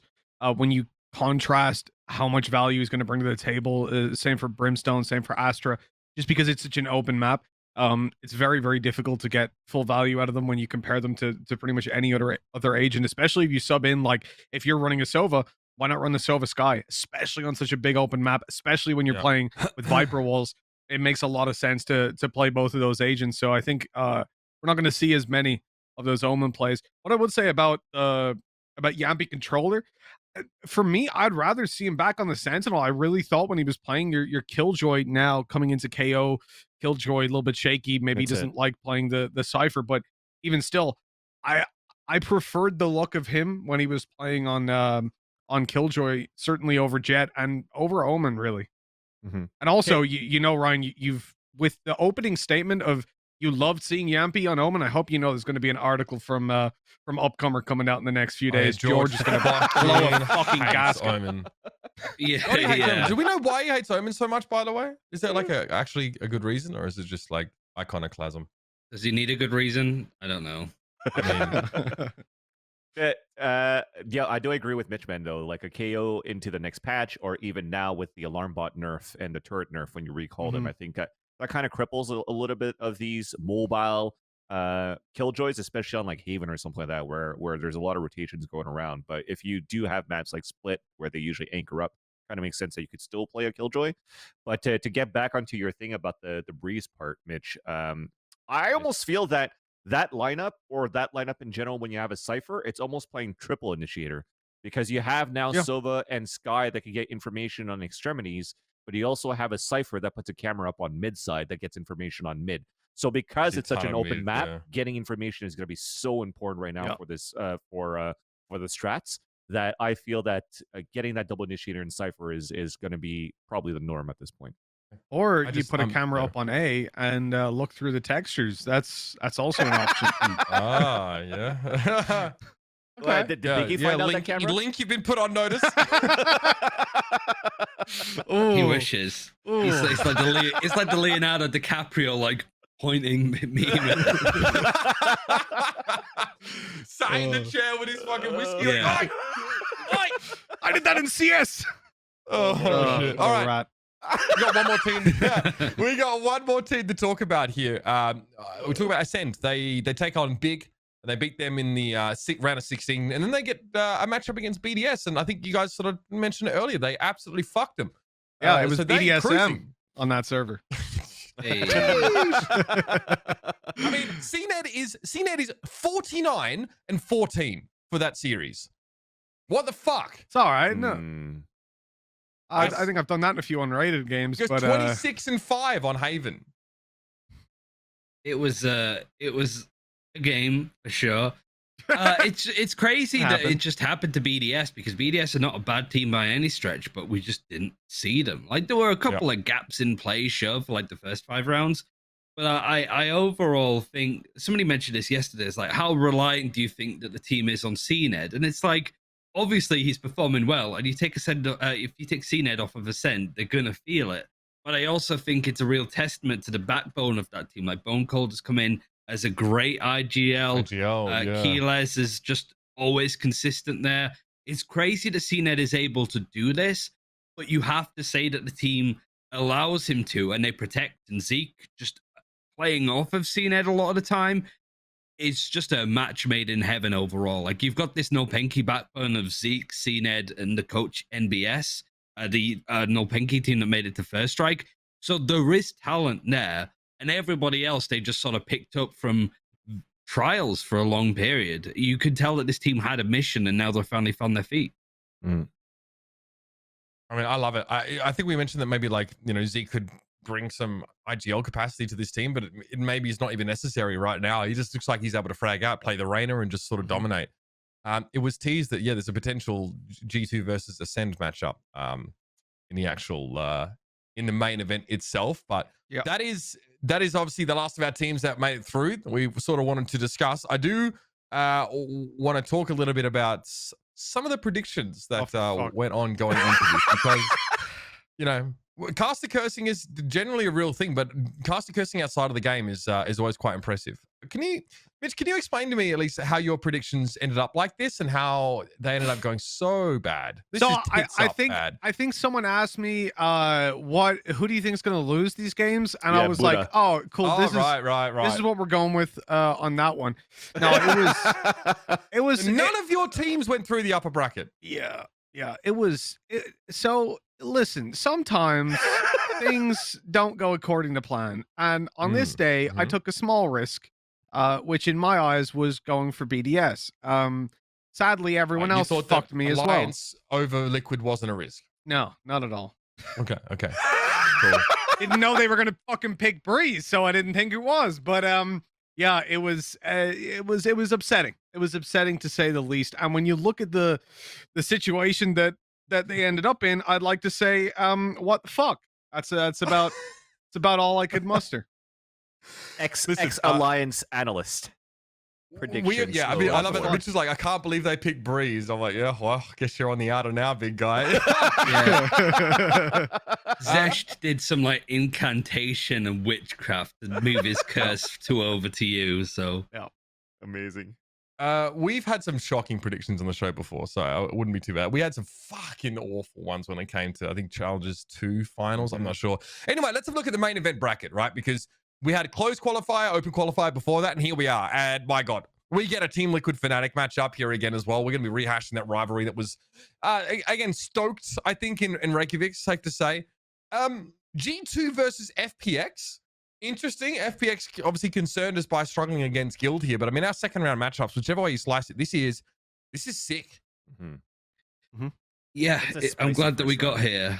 I'm glad we got a B stream. I'm glad that we got double elimination. Even double elimination in the open qualifiers is quite a nice thing to have too. Like, I think NA would have really have liked that. I think Cloud9 maybe would have wanted that too. What is going on in NA by comparison? Broadcast as well. I mean, part of me's just sat here. Part of me's just sat here like everybody's losing their minds, and it's just like, well, we've experienced it. And just the amount of people. You're at the gallows. It's that meme with the noose around your neck, like, oh, your first time? Yeah. First time, yeah. So we have a chance to, I mean, are we going to, let me look at the runner show. Are we planning to expand on this anymore? No, we could probably do it here. You're doing your predictions at the end, I think, but I genuinely want to hear what Mitchman's going to predict, because I've done pick'ems like 5 times and I have 5 different outcomes, even just off like the first few games. Dude, we will do our preds. I think we have, Mitch will still be here for those, so we can. But just quickly for the quarterfinals matchups, man, I think it's fun to see the Liquid and Fnatic, and then the G2 and Fun Plus Phoenix as the quarterfinal matches, because now you have like the Masters 2 top European teams going against each other for Liquid and Fnatic, and then G2 versus FPX, which are like the top dogs of like the beta days leading into First Strike, where they were like the top best teams in Europe. So there's a lot to prove for these 4 teams. I love the storylines for those ones in the quarterfinal matches. I don't want to discredit the other 2 matches, but I'm definitely keeping an eye out for these 2. Also, sorry, you go, Mitch. Just worth a mention that, like, obviously FPX were the first team to take a map off G2, the first team to beat them in a series, and then it went on to 5 consecutive series that G2 beat FPX, and all was close, but all was in G2's favor. FPX never got to actually beat them after that, like, BO2 that they played way back in the Allied Odyssey. So FPX may have overtaken them. They never actually got to get their revenge. We're still going to get that. The storylines. Yeah, I'm looking forward to those. We'll expand on this, I think, when we get to the NA section, but very impressed with what's going on in Europe. They got the verified RyanCentral to cast, which is a tough ask. I mean, they've got to back up the fucking armored truck and just like shovel that cash down this guy's throat. Holding a sign like we'll cast for money or like exposure at that point. So yeah, it's good to be on, and also to see so many other people get the chance as well, because obviously region lock will continue to screw some people out of stuff. So Sure. seeing it open up for a lot more people is nice Good. because I was gonna say they already announced like the round 1 talent for EU as well, and it's a lot of new faces, right? So you have Ian Chambers that's in here. You have now more Rainbow Six casters. So I'm thinking of Milosh that's in there as well.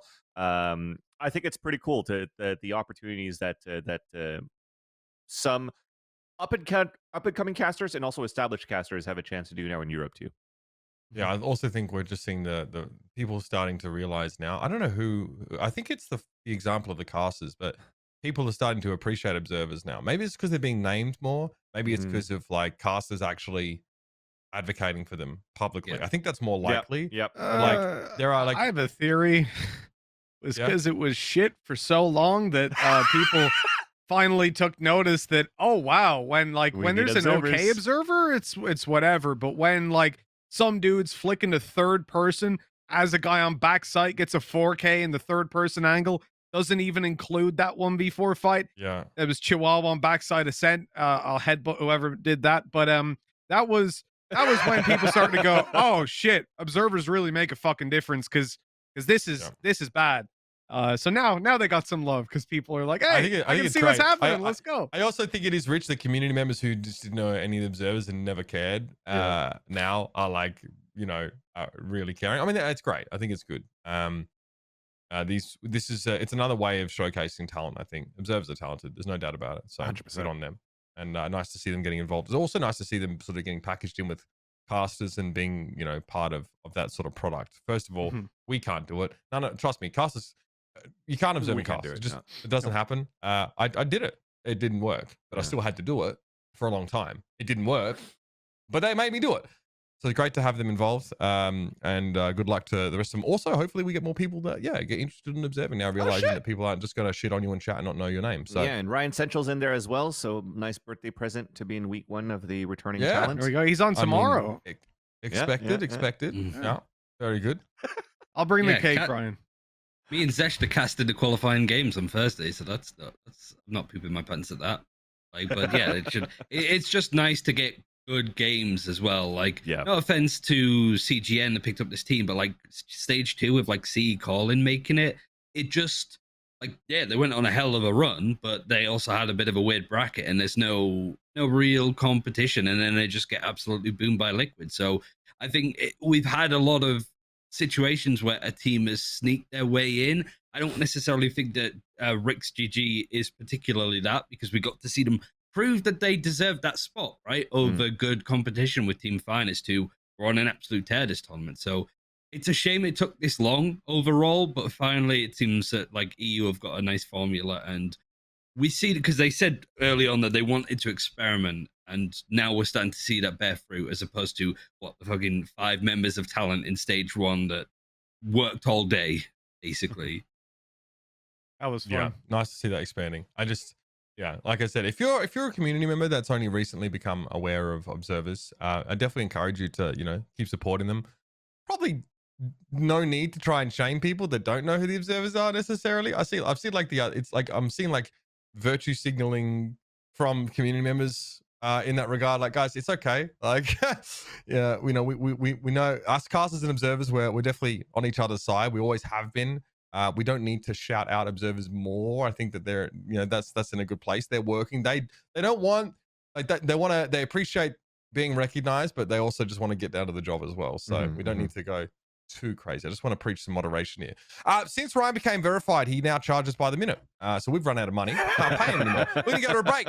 When we come back, we're going to talk a bit about NA. We're going to bring AnderzzTV on the show to get some insights from him as well. So stick around. More Valoranting coming up. Welcome back, everybody, to Valoranting. We have spent a decent amount of time talking about Europe. I think Europe's in a great place right now. Really enjoying what's going on in the VCT over there.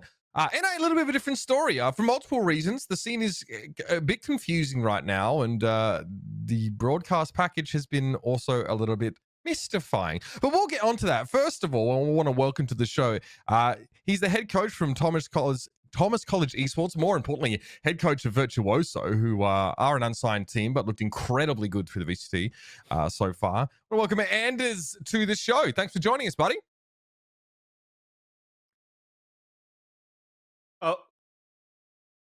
I think we might have lost you here on the All call. right, we might. I can hear it, but it might be through vMix. Yeah, you might need to just refresh and see how you go there. But we'll check in with you in just a second. But let's get started here. Let's talk about the bracket while we get Anders sorted out here. I'm Here he is. What's up, man? Hey, we're back. Sweet. So hashtag sign virtuoso is what we want to start with, right? Yes, please. Yeah, I'm happy to be here. Looking forward to talking some of the NA shit show that's going on. Oh yeah. It is. It's been. Yeah, I'm confused. It's tough to follow. Obviously, for those that don't know Virtuoso, they were the team that toppled NRG, sort of on their way through the sort of VCT run. Very impressive play. We're talking about NRG, which is a team that we hype up so much on this show, and have like really sick individuals on that team. So it should mean a lot to see a team like Virtuoso be able to beat them in a 2-0. Let's bring out the bracket. Let's talk about this so far because there's so much bullsh going on. This is your quote unquote upper bracket, right? I guess. No, this is just. It's not actually really. It's single fucking elimination. So I want to make that clear. Yeah. So we had double elim in Europe. This is single elimination right now in best of 3. So you'll see a couple of interesting results. We'll sort of talk about them as we go. We see down here, and that's where Virtuoso's run ended, unfortunately. They dropped to Kansas City Pioneers, which is that ex-United team. But first of all, let's talk about the NRG matchup. And what a crazy performance from this roster who, obviously is unsigned, and to take down a team like NRG is a big deal. Yeah, I mean, it definitely felt great. And as crazy as it looks on paper, and I'm sure as crazy it was to most people looking at it from the outside looking in, like, we showed up expecting to win that. I'm not going to sugarcoat it at all. Like, we've been sort of an anomaly in North American Valorant, especially at the tier 2 level, where this stack, if you take me and 3 of the core players, we've been working together for a full year, and the current 5 plus me have been working together for the last 5-6 months. So we have outlived so many rosters, it's insane. And if you look at our results over that time frame, it is a steady upward line. There's almost no instance where we go consistently downtrending. It's a very process-oriented team that's been climbing this upward hill time and time again, and we've gotten to the point now where giant slaying these tier 1 teams is the only target we have left on our radar. So going into this, like that's just another day at the office. That's the sort of game that we should be looking to win from here on out. So my question here, because you say the core, that's the 3 that was playing for Clan Mystify, right? Like a Canadian core that was playing together in the team? Back when I originally joined the stack, we were playing under Last Round Save briefly, and that was Mav, our old IGL, who's an ex-professional Crossfire player, Sniper, but with an X, some people call him Snixper, Lynn, Apoth, and we actually didn't have a 5th when I originally joined. So we've still got Lynn, Sniper, and Apoth are like the 3 guys who have been with me for eons. And then we've got Ely, who came in, obviously, ex-head coach for NVCS, who's our current IGL, and we've got Iconic, who was coming from that Mystify stack. Okay. So let's talk about that matchup, actually, because you come into this game thinking that we're going to win this no matter what. And for us on the other end, for sure, when we're hyping up NRG for the longest time, and then the next thing you know, Weeded's joining in, and now on paper, they look unstoppable. I know you guys come in prepared for this matchup, but since we don't have any footage of this game, walk me through this. So did it feel like NRG didn't come as prepared to playing you guys as a tier 2 team that hasn't been making too much of a mark into the tier 1 yet? Did you feel that they underestimated you guys?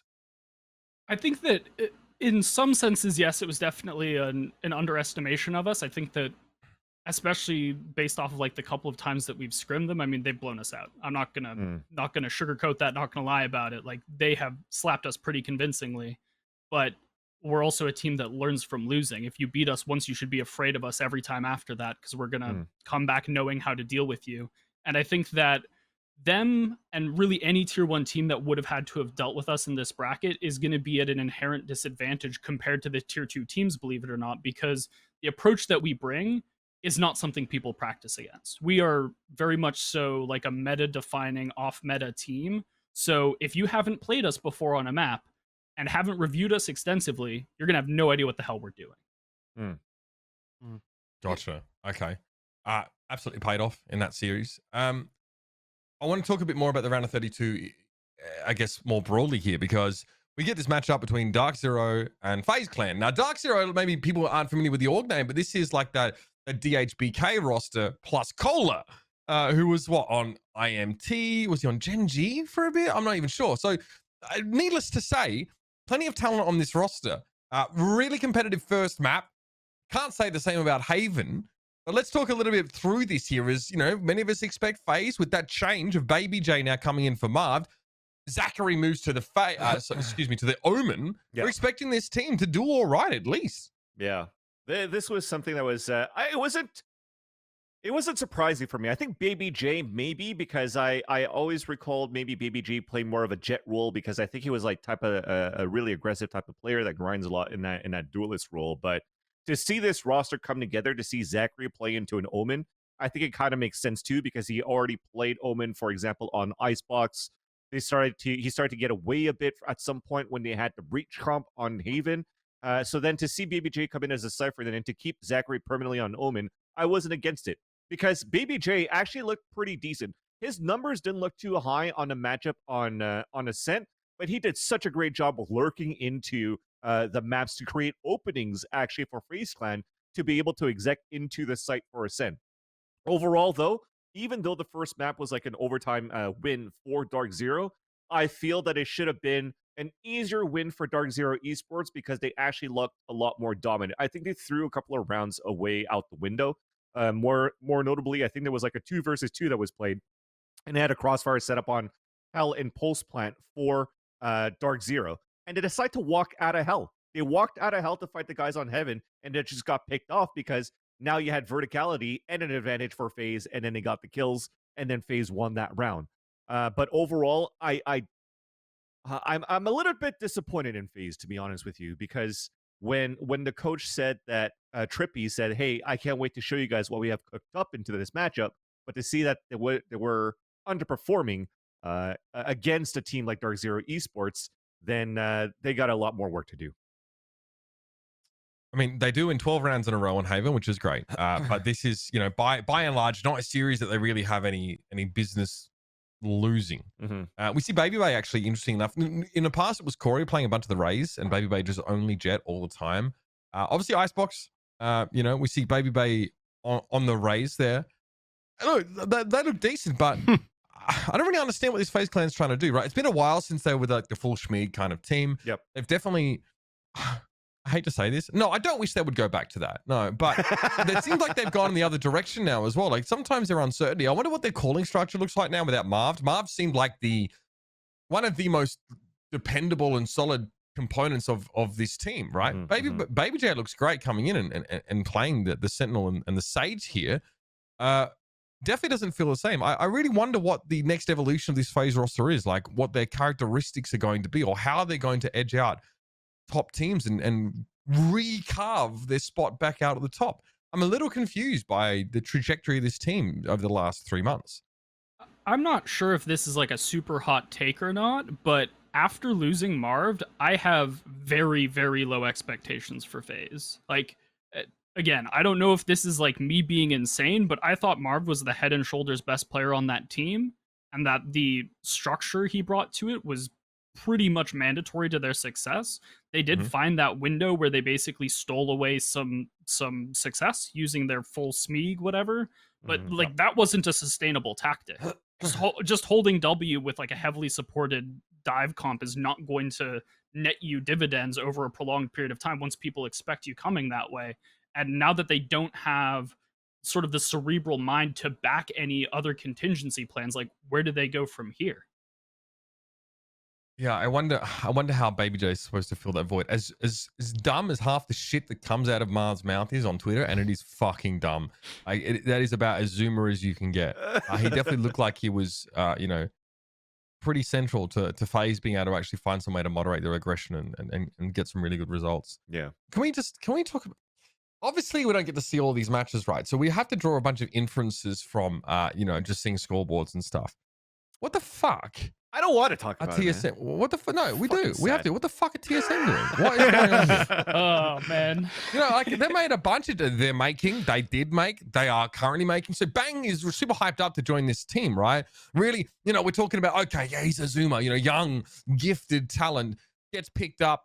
You know, looking just like a really great, you know, young prospect in the Valorant world. He comes on in.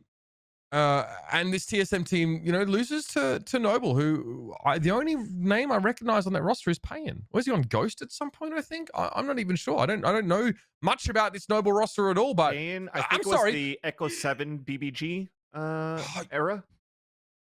I'm losing my fucking mind. They get yeah, he was on Ghost. He was on Ghost. Yeah. Oh, and on MMG. Yeah, you're right. So they win 2 rounds on Ascent. The weirdest thing about that was the fact that it was 13-1 on Bind to TSM and then 13-2 against them on the next map. I mean, I'm all for, you know, maps are different, comps can be different, your approach to the round, we could, you know, it definitely changes a lot. But how do you go from being that good to that dog shit that quickly? It makes absolutely no sense.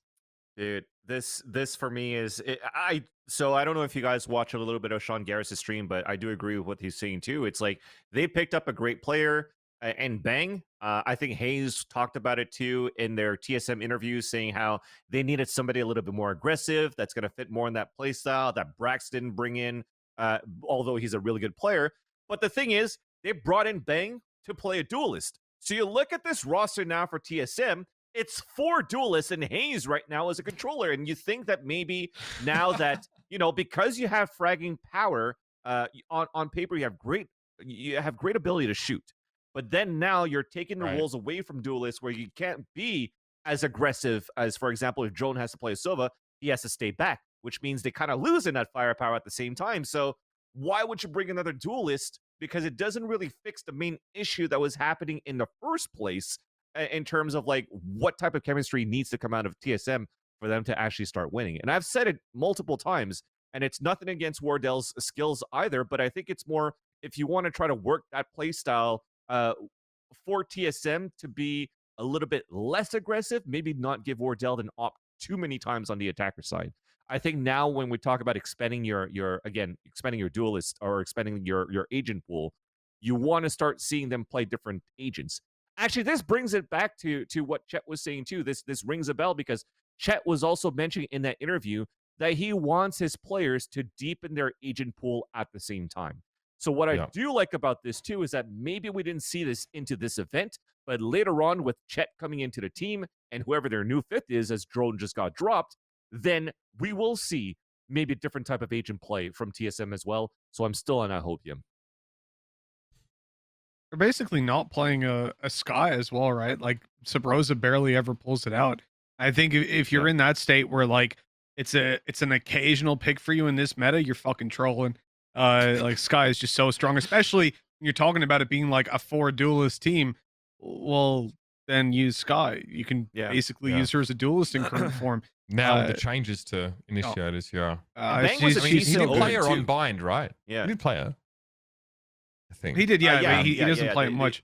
Can someone tell me why like Bang ostensibly replaces Cutler, the Cutler Brax position, and doesn't end up playing Smokers? Like you replace like a utility player, support player, with a young Zoomer, and then he just plays duelist. That's what I was gonna say too. It's because Bang was pretty decent as an Omen player too. I think I don't even think it was on the way that he played a Smoker. It was even maybe before that in a couple of like smaller pug events.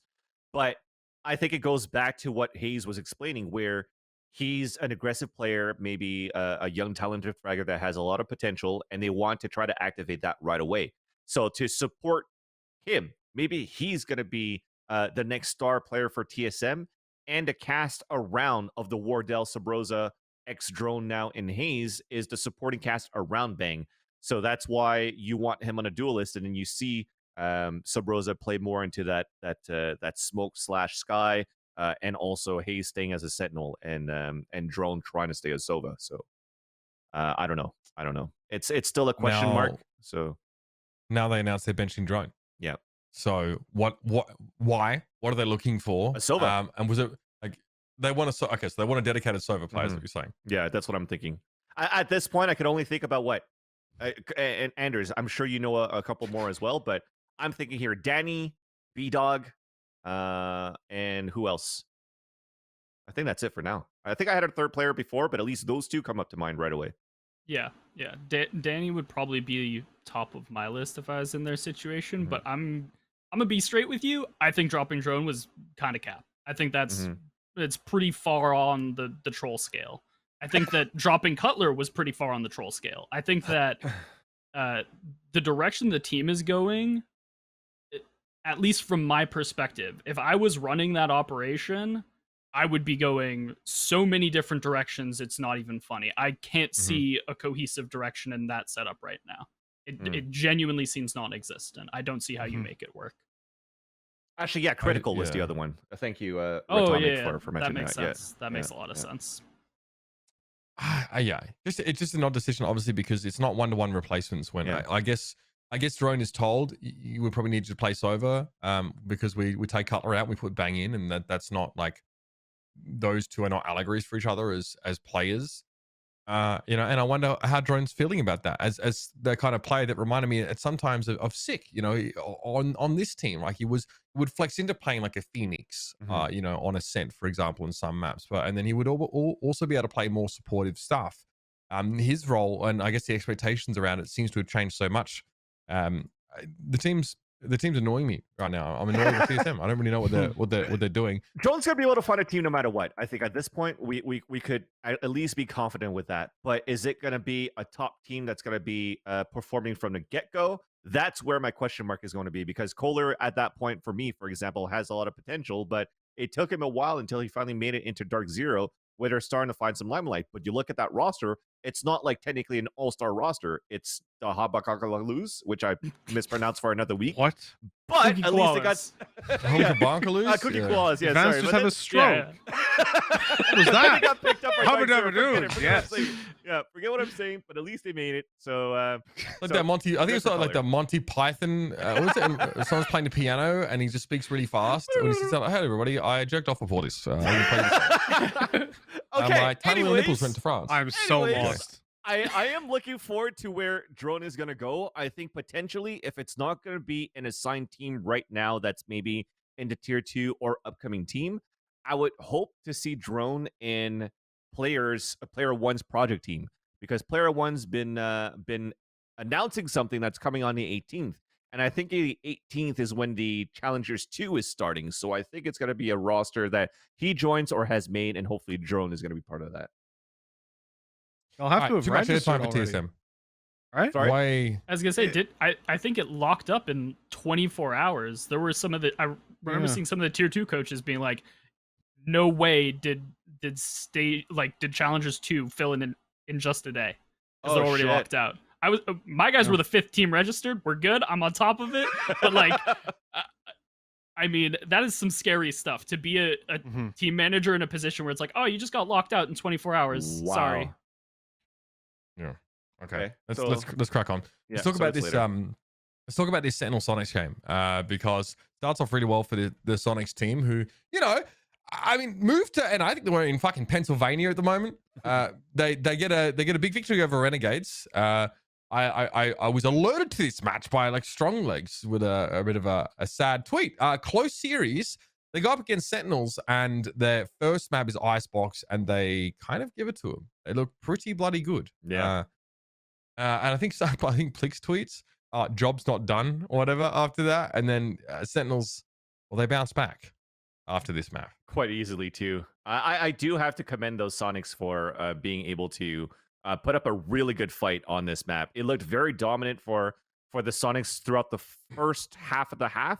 It was very one-sided. I think Crunchy is fucking amazing right now. Crunchy is a great player on the roster. And I think what I do like as well from Sonics, and how I see Icebox sort of evolve in terms of this, in terms of the attacker side, is that a couple of teams are now starting to take advantage more like these mid hits to try to plant backside instead of trying to go the B main route of the Viper Sage Wall plant. So I think for rosters that are going to be using less Sage, you're going to see a little bit more mid control out of that one too. And it was nice to see the evolution at that one as well. But overall, after that map, it was definitely Sentinels all the way. But still, I have to commend on how good Crunchy is. holy shit, is he good? This is my first time I actually finally watched them Sonics, aside from like a 13-1 beatdown on Split. But they're definitely putting the server time in, and they're continuing to improve in my eyes. That's just an pissed me off. Project. In this VOD, someone's just ran what I think it was a 4-man split through hookah, and they sent the bomb, the spike, up through long by itself. Yeah, that's pissed me off straight away. Sorry, I just that distracted me completely. So look, this is an ambitious project, this Sonics outfit. Trust me, it takes a lot to bring a team out of Australia and try and spend the money to relocate them and develop them. So yeah, hopefully they get something going. We need to talk about this T1 roster, I think, as well. So it is. What is it with T1? When they lose, they fucking lose so hard. But when they win against some of these teams, like it's dominant. Like they lose Split 13-6 against Ghost. We talked to Kaplan last week, right? Guy was saying, "Oh, yeah, like I really feel like we're going to be ready for this team. A lot of confidence there, enough that it rubbed off on me." And I'm thinking, okay, this Ghost team is looking pretty legit. How are we feeling about T1 at this juncture, right? After all the changes that they've made, with Brax returning to this team, it's very confusing. And this series is also back and forth. This is the Envy series. So they beat Ghost, and they go up against Envy here. Now, Envy are a legit team. There's no doubt about it. But I'm sorry. The last map in this series blows my mind, especially after T1 beat Envy on this map. Look at this. Like they're so far ahead of Envy on this map. Yeah. Am I crazy? I thought Envy were a decent split team. Envy used to be a decent split team, definitely. I think T1 fucking owned them. Where Envy, again, this goes back to like maybe last year when T1 was the first roster form with Spider and Daze came in, and they actually lost 13-1 to Envy on this map. And they were very, very slow. This time, they're a little bit faster. You see Curry that's IGLing for the team right now. He's doing a great job doing the IGL. Brax also coming back as a Sentinel and still popping off. So I think overall for me, T1, they're actually in a pretty good spot. Even though they lost 13-0 to Envy, I still think that they had some great improvements, but they could actually, of course, they need some more, but it's a great start to where they're at right now. It's still a very tough test versus Envy, because when you look at this 13-0, I think that Envy looked a lot more comfortable on this map because the players finally were able to play agents that they could play, right? So the last few times that we watch Envy play on this map, you had Astra being played as an operator by Mummy. And then you're trying to figure out, okay, is Caboose going to play an Omen, but he likes to play Raze, and then things didn't look too comfortable. For Envy, for me, they're now not really trying to evolve or deepen their map pool or their agent pool too much. I think their roadblock was just trying to be comfortable in the agents that they actually want to play. So they're testing out that right now. And it felt like they were awkwardly trying to find a way to get Astra into their comps, right? Yes. Whereas now obviously Marved on this team can play Smoker, can play the Omen, but back then, like you had Mummy unable to play Jet, even though he sort of said he didn't mind not playing Jet and playing the operator role. Yeah. This map, I mean, you had Mummy on Jet, Crashies on Sova, Victor on Phoenix. Correct. Okay, comfort picks for everybody here. This is the kind of Envy that we know and that we sort of expect to see. I will say that on Split, I mean, watching it's Crashies, we've seen him play plenty of Sky. The FNS Viper, I didn't think that was like was that a thing? I don't know if I've seen a ton of That was kind of new. It was a little bit different. I think that's where it kind of slips a bit too at the same time. But I think just getting Marved into the roster and as a smoke player, now consistently a smoke player for the roster, is not the only big plus that they have with Marv. As Anders was talking about it before, with Marv playing for a FaZe before and being the IGL for that team, he was basically the foundation, right, of the calls of everything that worked well for FaZe. Now, on top of that, for Envy, he has a chance to potentially be second in IGL as well. And we know how difficult it is to just have a single IGL and having to do a lot of stuff for a team. Now you actually could relieve a little bit of pressure from FNS and now try to have this double IGL that could actually build this chemistry even more and maybe have better rotations, better communications on these takes as well. and Envy potentially is going to be on the up and up in there. I don't know what you think about this, Anders. I mean, I agree 110%. I don't know the inner workings of the team or how they're running it, but especially with some of the roles that you're pushing FNS onto, having that sort of bilateral IGLing style is ridiculously good for them, because you have FNS who's now pivoting into roles where he's never with the team. Like he's often like West Narnia doing whatever the hell he's doing with Viper Util. And then you have Marv, who's now going to be with the pack consistently. Having an IGL who is going to be with the pack and not removed from the action is so massive. It like such a big deal. It cannot be understated. So I expect really great things from them moving forward.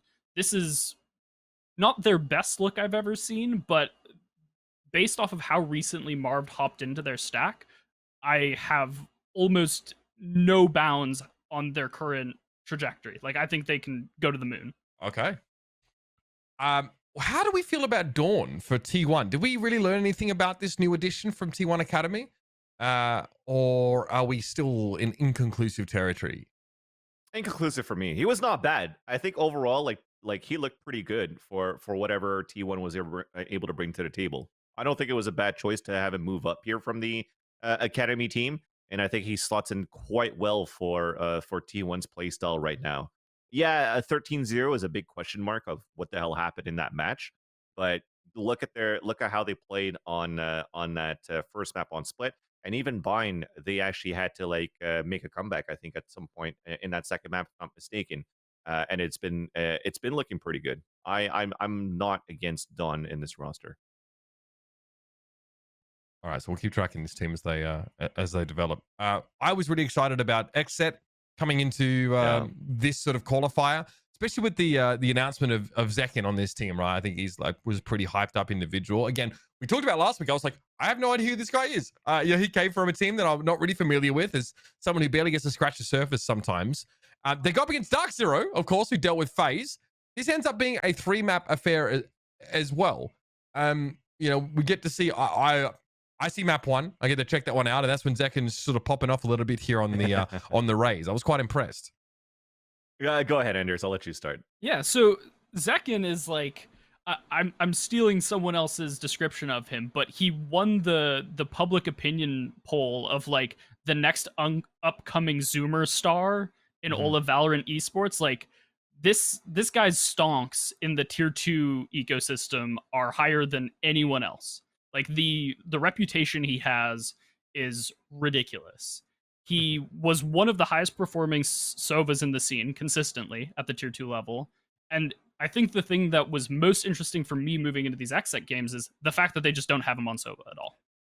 Like the fact that he's playing duelist roles and flexing around a bit more, and it's working, it is lending some validity to the amount of hype that's been surrounding him. I want to keep a really close eye on it, because if they do keep developing him in like a consistent way where they are trying to make him very well rounded, I have no idea where he's going to end up, but it's going to be somewhere insane. Yeah. No, I definitely always saw Zekin as that duelist, like a whole W kind of thing. I mentioned it last week as well, just when he was playing with Noble. Very comfortable in that race as well, and very comfortable, I guess, with this team. XSET overall was like, they sort of have, without really, I guess they flew under the radar that their roster seems a little bit more revamped more than anything else, right? Because you had Def in the roster right now, you have BCG and Pura that kind of stayed, but then Aaron also stayed in the roster too, and then that's the Sentinel gone. So Thwyful leaving, and then Aaron that switched between controller and duelist for most of the maps, with the exception of Split, where he plays a Killjoy. It's like, is he going to be able to fulfill that role? Played it on Ascent as well, right? Exactly. Aaron actually, he's actually playing a decent amount of Sentinel here. I thought, correct. I mean, Def is also juggling with him. It looks like Def is like the designated Astra player on this team, because they still tried to make Astra happen on Ascent. Yeah. No matter what, for Aaron and Def, they're gonna be the flex support players for this roster. Right. Aaron being more like the controller type or like the anchoring type, while Def, it depends on the map, right? So on Icebox, I think Def was playing Sage at that point, but to bring a big mind like Def into XSET and to see that their first tests are going very well for this roster, you're I think they're still at the same point where they left off when they had like we did in Twyfo and whatnot in that roster too. So they still have potential to make it as like a dark horse big contender into these big matches. But overall, once we get to it later and we watch the brackets and what's coming, I don't even know who's really a dark horse or who could really take it all, because it feels like aside from Sentinels, anybody else could really fight for that second place. We know who's IGLing for XSET? Is it Def? Yeah, it's Def. It's Def. Yeah. Okay. That's actually pretty sick. Like, that looks like a really strong roster. And especially, I'm always going to have a lot of love for BCJ. He used to play Battalion back in the day. Ended up seeing him a couple of times, getting to cast him a lot back then. So I got a lot of love for him and for Pure, because that guy, remember I used to do rank S and rank G streams. Yep. And I swear this guy was in every lobby. Like, he was grinding that all day, every day, looking for a team, looking for a chance. And I'm really glad he found it here in Valorant. Those two are fucking sick as individuals. Having Def in there IGLing, and then you guys are I actually wasn't that aware of Zach, but from what you guys are saying, that looks like a really stacked roster. It's 3 young guns with a Crossfire champion from Aaron that has that experience, and then also the history behind Def of his plethora of matches and that he played from Counter-Strike 1.6 until CS:GO until now. So there's veterancy, there's young blood. We always talk about that type of chemistry of like, hey, we want to bring the Zoomers in to fight, and then the Boomers are going to support. And this is the perfect example of it as well. They're like the new 100 Thieves for me. We just mentioned Noble here. Obviously, after the departure of Zek and Noble are still in a position to give 100 Thieves some problems. I tell you what, 100 Thieves, they are limping through here, having to play some pretty long matches. Now, do my eyes deceive me? Why am I seeing that Dicey played? For 100 Thieves. My goodness. Ethan's Someone internet tell me about this. popped off. Ethan's internet died, and then they had like an emergency sub to have Dicey come in and play the rest of the map of Haven. So with that, Dicey is now undefeated in VCTs. Let's go. And that was his last game ever. Oh, God. I think it's just so strange after the furor that followed with his departure. Dude. You know what I mean? Like, he was streaming that, like, he was co-streaming the games, and he wasn't exactly complimentary of the team that he departed from. You know what I mean?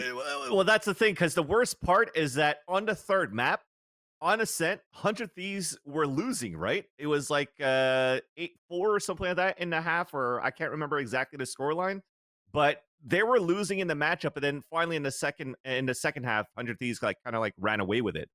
But it was gonna be an uproar no matter what. That if they lost, everybody was gonna hop on that bandwagon of like, why the fuck did we cut Dicey at that point, and what's gonna happen with the roster? And thank God, at least as if people are 100 Thief fans, that that did not happen, and then we escaped that Pandora box, and we could just continue to breathe. Ethan comes back in, and then they lose the next map. Yeah. Excuse me. Yeah. This team is, oh my God, bro. This team is confusing, dude. I think Noble is one of those teams I was mentioning before on this like mid B take for the plants on spawn. But Noble, I think it's one of those scenarios again where I think Noble, Virtuoso, and Dark Zero and Immortals are like teams that would do pretty well against tier 1 teams, because sometimes you maybe lack the practice against the teams, or you're just a little bit too confident in its sidelines. But once they actually play against each other, that's where you see those tier 2 matches maybe go a little bit more one-sided, where unfortunately, as Anders, you caught that tail end into your round of 16 matchup. Yeah, very much so. I mean, it's what I was getting at earlier, where all of these tier 2 teams that have been just like grinding these weeklies, these monthlies, I mean, for the last, it feels like 3 months, my guys have been playing in tournaments 4 days a week. Mm-hmm. Like we compete. We barely practice at this point. And that leads to really rapid adaptation and the develop of like fairly niche play styles very quickly.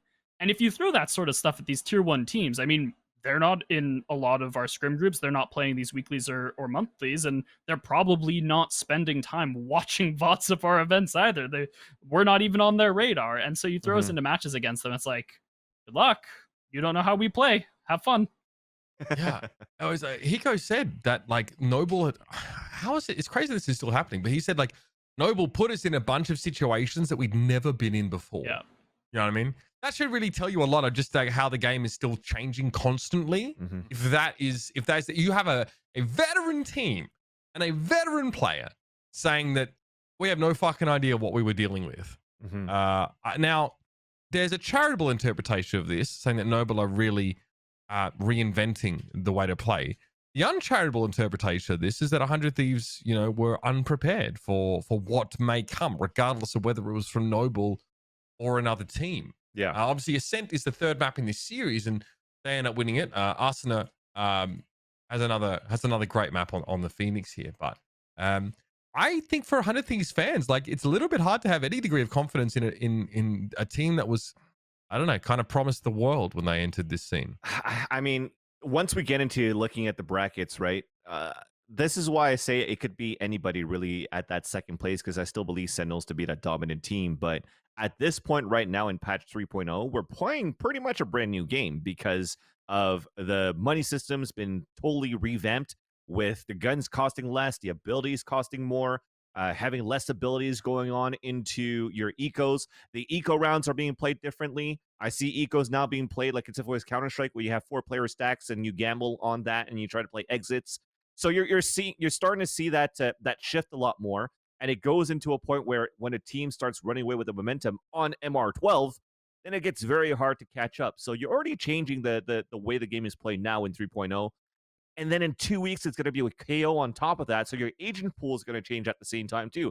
So as much as you want to be practiced on a tier 1 or a tier 2 level, you're basically facing a brand new team in every single match. So at that point, you try to prepare into your own play style in your own game. But is it going to be enough? And that's where sometimes these teams are caught off guard. Either they're T1 or T2 teams. Anybody can get caught off guard right now. It's just more on tier 1 teams because there's more footage and there's more eyes on that and what's being casted. Because if you're looking at the round of 128 or round of 64, if that was ever casted, by the way, or if there was any footage going out, then no matter what, they're following the Sentinels, they're following the 100 Thieves. They're not following and don't take it the wrong way. They're not following their Virtuoso here, Enders, at this point, right? So for these tier 2 teams, they have a lot more chances to learn to be able to upset their tier 1 teams. It's the same as it's always been, though. Like, if you look at Astralis and Counter-Strike, when they had their dominant run for such a long time, even go back to like NIP's run as well, these guys stay out of the smaller tournaments. There were points where Astralis were turning down big tier 1 events because they were like, I don't know, we don't really want to show that much, because they wanted to focus on like the main circuit, the Intel circuit. So I get it on the one hand, like when you're having to go through open qualifiers consistently as a top tier team, if you come up against another team who has good preparation, who has good individuals, and has that little bit of structure, you're going to get fucked, or you're going to have a much harder game probably against them than you will versus the team that's rated right below you, because you know that team, you'll prepare for that team extensively. But if you're going through an open qualifier where you've got to play 5 matches and you're not sure as well which team you're going to play, like you think about the third round, for example, that's quite a lot of teams that from the tree that can make it there. It's very difficult to do actual in-depth preparation without just completely wasting your time preparing for like 4 random teams you're not going to play. Yeah, I think that's so interesting, because the preparation factor can make a huge difference, but for many teams, especially top teams, it's not an option. If you're like a middling team, you have a good idea of who's going to come out on the other side of the bracket. If you make it, you have way more idea of who to prepare for. Your options are narrowed down vastly more. So I think, let's be reasonable about coaching limitations, because I think that it is very, very hard to prepare for all these situations, despite my opinions about 100 Thieves coaching staff. Mitch Ben made me cringe by calling Astralis. Say that. What? I was like, guys, when you're like, oh, they're not like Astralis. Astralis is skipping events because they're like, oh, we want to give strats. I mean, like, I cringed a bit because like, look at Astralis now. This is not looking good for Astralis today. That same story plays out the same way in Valorant, though. Yeah, it's happened at the start of every major tournament cycle in Valorant. It's the teams. It happened at the start of this year. It's happening now. The teams that are obviously able to put in the time, or didn't take time off, or had no reason to take time off because they weren't at Masters or preparing for Masters or whatever. They're a little bit ahead. Yep. We have seen, though, especially in the lead up to Reykjavik, a lot of teams caught up. I think teams like version 1, though, definitely benefited from putting in the extra work and being more adaptable, ready to sort of play to what the meta dictated. And we'll see. There are obviously a lot of changes that are being implemented into the game in the shadow of that in the lead up to Berlin. So those teams that can take advantage of it most effectively are going to come out on top. Like there's a reason why teams like Cloud9 and teams like Immortals aren't really making the run they're looking for. Okay, so we're halfway through this. It's taking stages, so we're going to try and run through these a little bit more. Nbox takes on Gen.G Esports. Obviously, Gen.G gets a win over Knights. Knights again tend to appear in this like round of 32 situation, still tend to fall out here. We get Nbox, we get Gen.G. These are two teams that for their own reasons are looking more promising as time goes on. Obviously, the changes to Nbox, we see JC Stani join this roster, Vice is in there, Marta.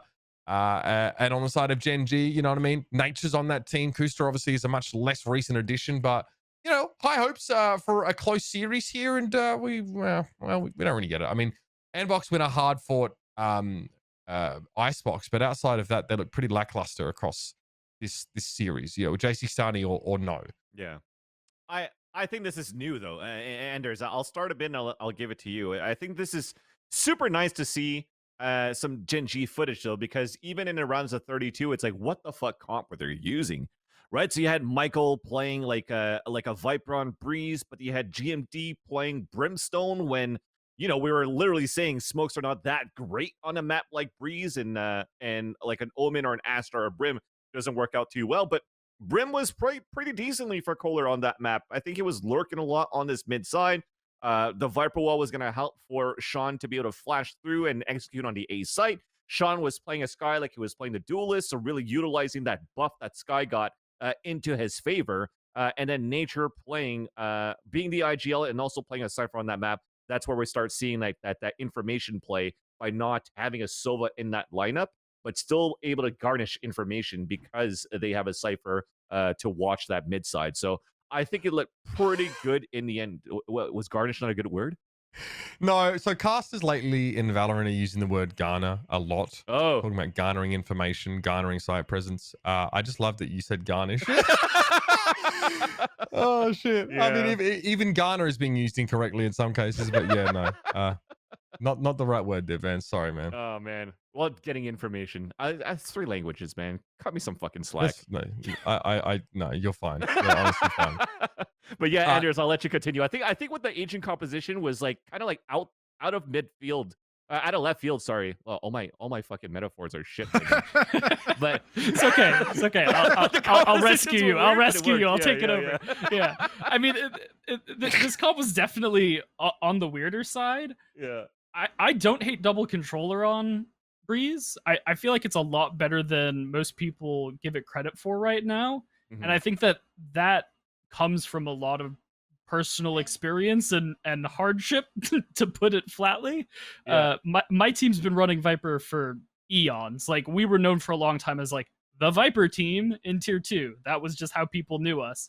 And making solo controller Viper work on any map that isn't Icebox is hellish. It is actually just nightmare fuel. So the fact that I see them bringing out a second controller doesn't necessarily stun me. The fact that it's Brimstone is where I'm like, wait, what the heck's going on here? I think that the opportunities it opens up, though, and the way they were leveraging it makes a lot of sense. Like you were mentioning, they used it as a little bit of a lurk, not as sort of a forward explosive presence that you would see in a lot of other cases, and that opened them up a lot of opportunities to just do wild shit. Like they were in position to throw crazy fakes. They were in positions to throw mid to late round Brim smokes that, as we all know, are like those fuzzy interior, like very obstructive smokes. So you've got like a fast hit A, Brim is lurking up mid off of the info that Nature's left him, and then he smokes off the choke point, so the delay of the retake is just exacerbated as he's pushing them from behind. Like it just creates a layer of chaos that I don't think a lot of teams are going to be ready for, especially to the point you've made. A lot of teams don't think double controller is good here. So they saw that, they're like, oh, this is going to be easy. That's a horrible agent pick. And then they're just using it in a way that is going to catch a lot of teams with their pants down. Gathering information was the word I'm looking for. Thank you. No, I mean, you can kind of use garner in that sense, but yeah, I mean, either way, those Brim smokes in the late round, I think, we kind of knew when the duration of the Sky Smokes was increased that, you know, Brim no longer had to play the extremities of the map to actually smoke them. Now with the range having been increased and with the duration, we kind of knew that, wait a minute, there's a And the orbital there's a strike place too where was these huge. can become. Yeah, Ulti exactly. is wild on Right. that map. Yeah. So it could flush out a lot of those corners, especially when you're trying to work towards that B side. And you know, like, are they going to hold close side left B, or are they going to hold backside left B? And Kohler used that pretty well. I think there was one execution where they threw snake bites on the left side corner and orbital strike on the right side just to make sure that they cleared corners. So, you know, maybe it sometimes doesn't result in any kills, but it's really good to know and to gain information to be able to execute on the site and know what angles to look at and check to be able to overpower the site. So props to Gen G and to MCE on continuing to work in the lab and involving their comp and strats. All right. And as you guys obviously, you know, riding high after your previous victory, you run headlong into Kansas City Pioneers here. And this is a difficult matchup for Virtuoso. Do you want to sort of talk us through how it went down from your end? So it was pretty interesting. So the Pioneers, the ex-FPLC United guys, we played them a fair amount, and we were actually undefeated against them prior to this matchup. And I think that is at least in part to blame for our loss. I mean, this is like some weird coach philosophy of mine, but if a team beats you 3 times in a row, that means that like you are doing something horrendously wrong. Okay. You should have so much information after 1 or 2 losses that if you're losing a 3rd time, you really need to go back to the drawing board, because whatever your adjustment and your feedback cycle is, it's horrendous. You got to fix it. So they were coming into this with a lot of advantage. We had taught them a ton of lessons preceding now, and they got to bring those into here. Whereas we're just sort of, we've beat them fairly consistently leading up until now. And I think that we ran into a little bit of trouble where, and I mean, this sounds kind of arrogant and egotistical, but I think I almost gave them too much credit. I expected them to anti-strat a lot of our stuff that we had build-arounds for, and I just didn't anti-strat it. We outplayed ourselves to a certain degree because I was just expecting more from them. Yeah.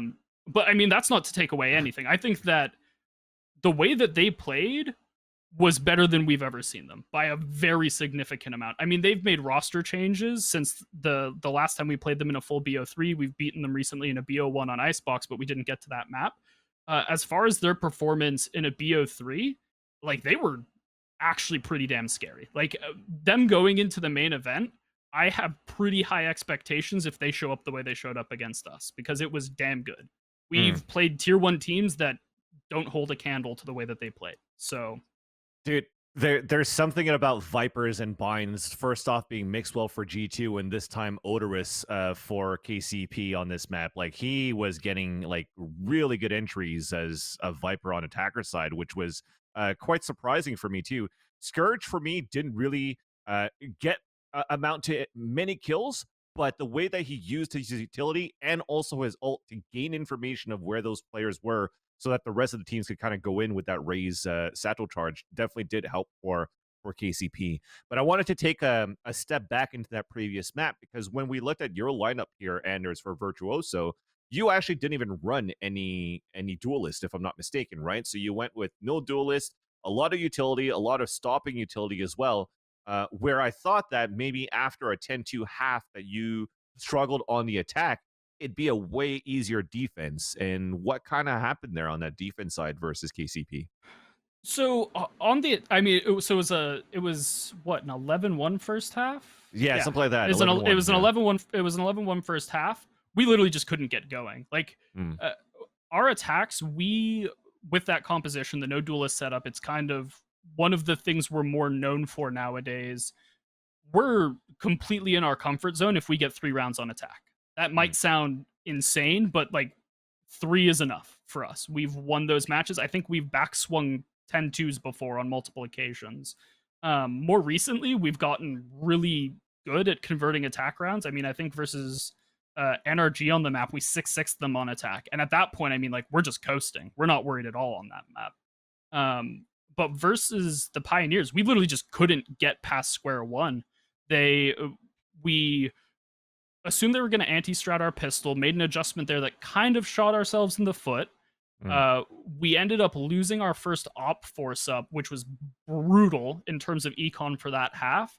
And like, we just never passed go. Like it was not getting off of the starting block, which is a really uncharacteristic issue for us. Some of it was us missing shots. Some of it was us overthinking things and being a little bit jittery, but that's sort of the danger of that composition is it's very finicky. When it works, it is terrifying. I think that over time, you'll see a lot of teams try to adapt the style that we play because I just genuinely think it's the best approach to the match when you are playing at its optimal.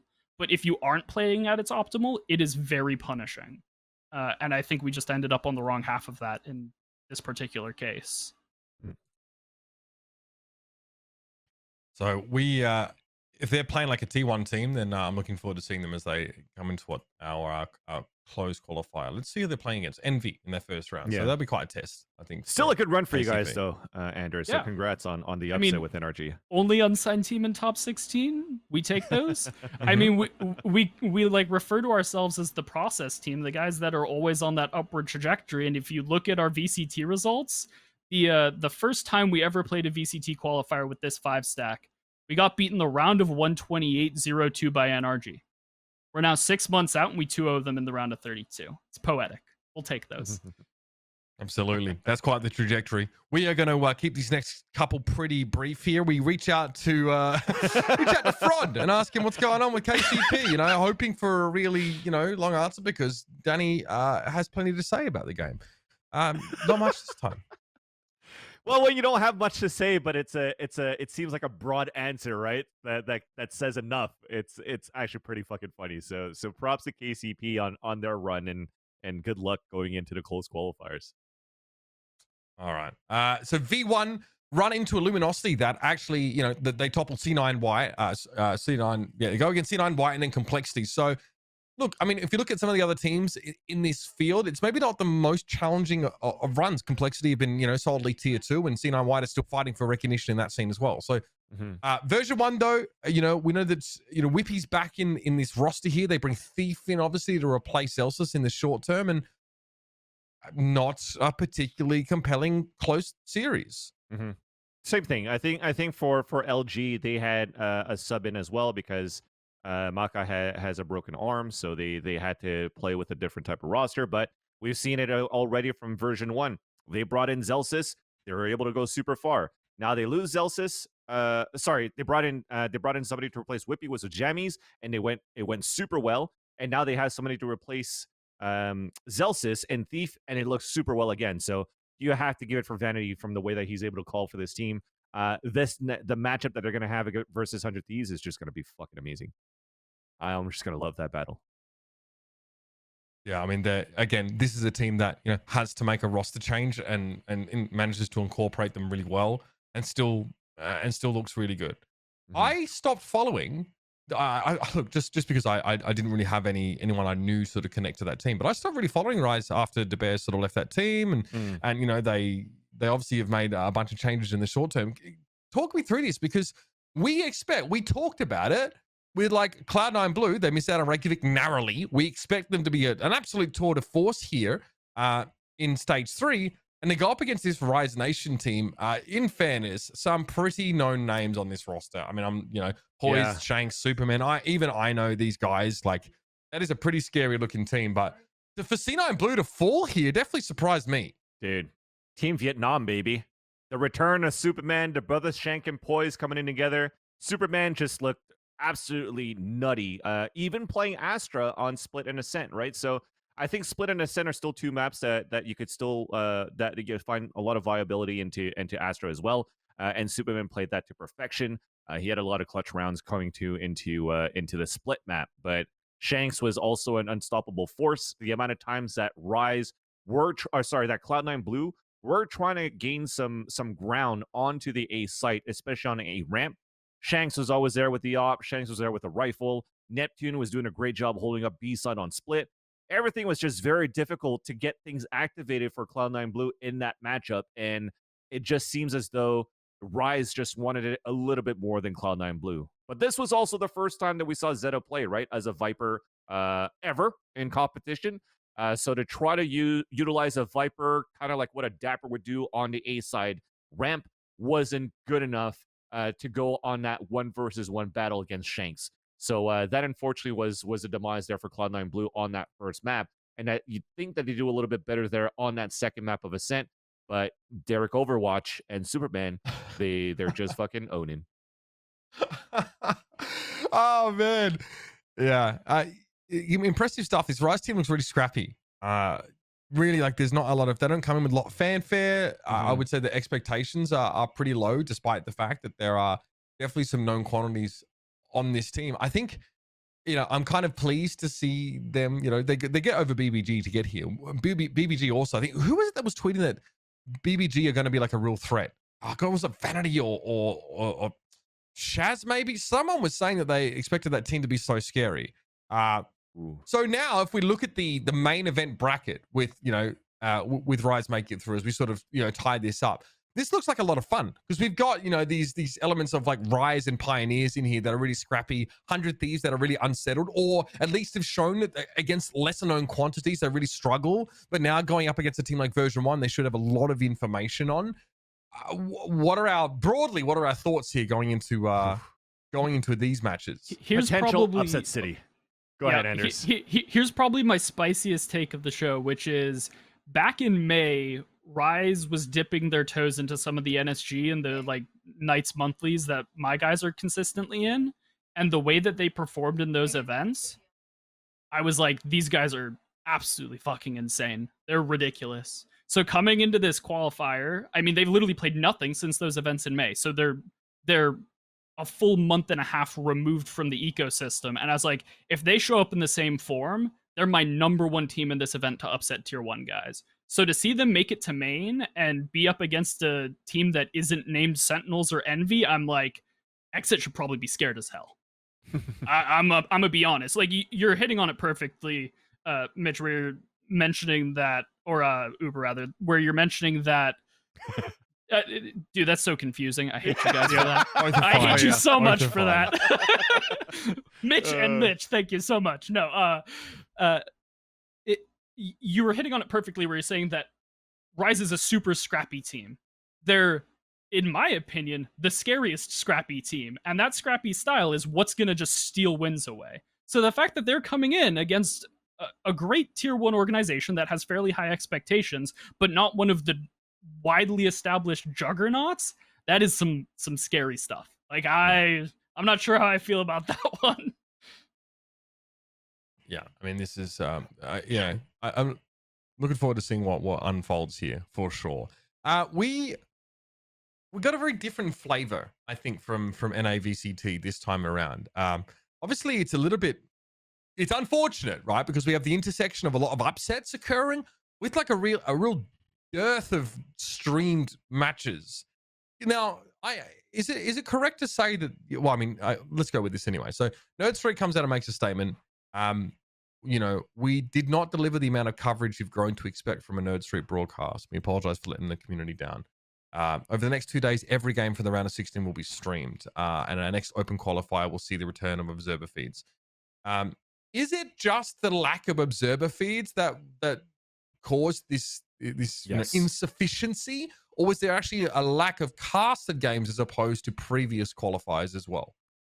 Observer feeds. It was definitely observer feeds, because I think the last challengers and everything, they had like maybe 1 or 2 streams of casters and then like 4 streams of just audio game sounds with the observer feeds. And I believe that it's probably because of July 4th weekend, Canada Day weekend. Everybody's taking weekends off, so they had a lack of people available.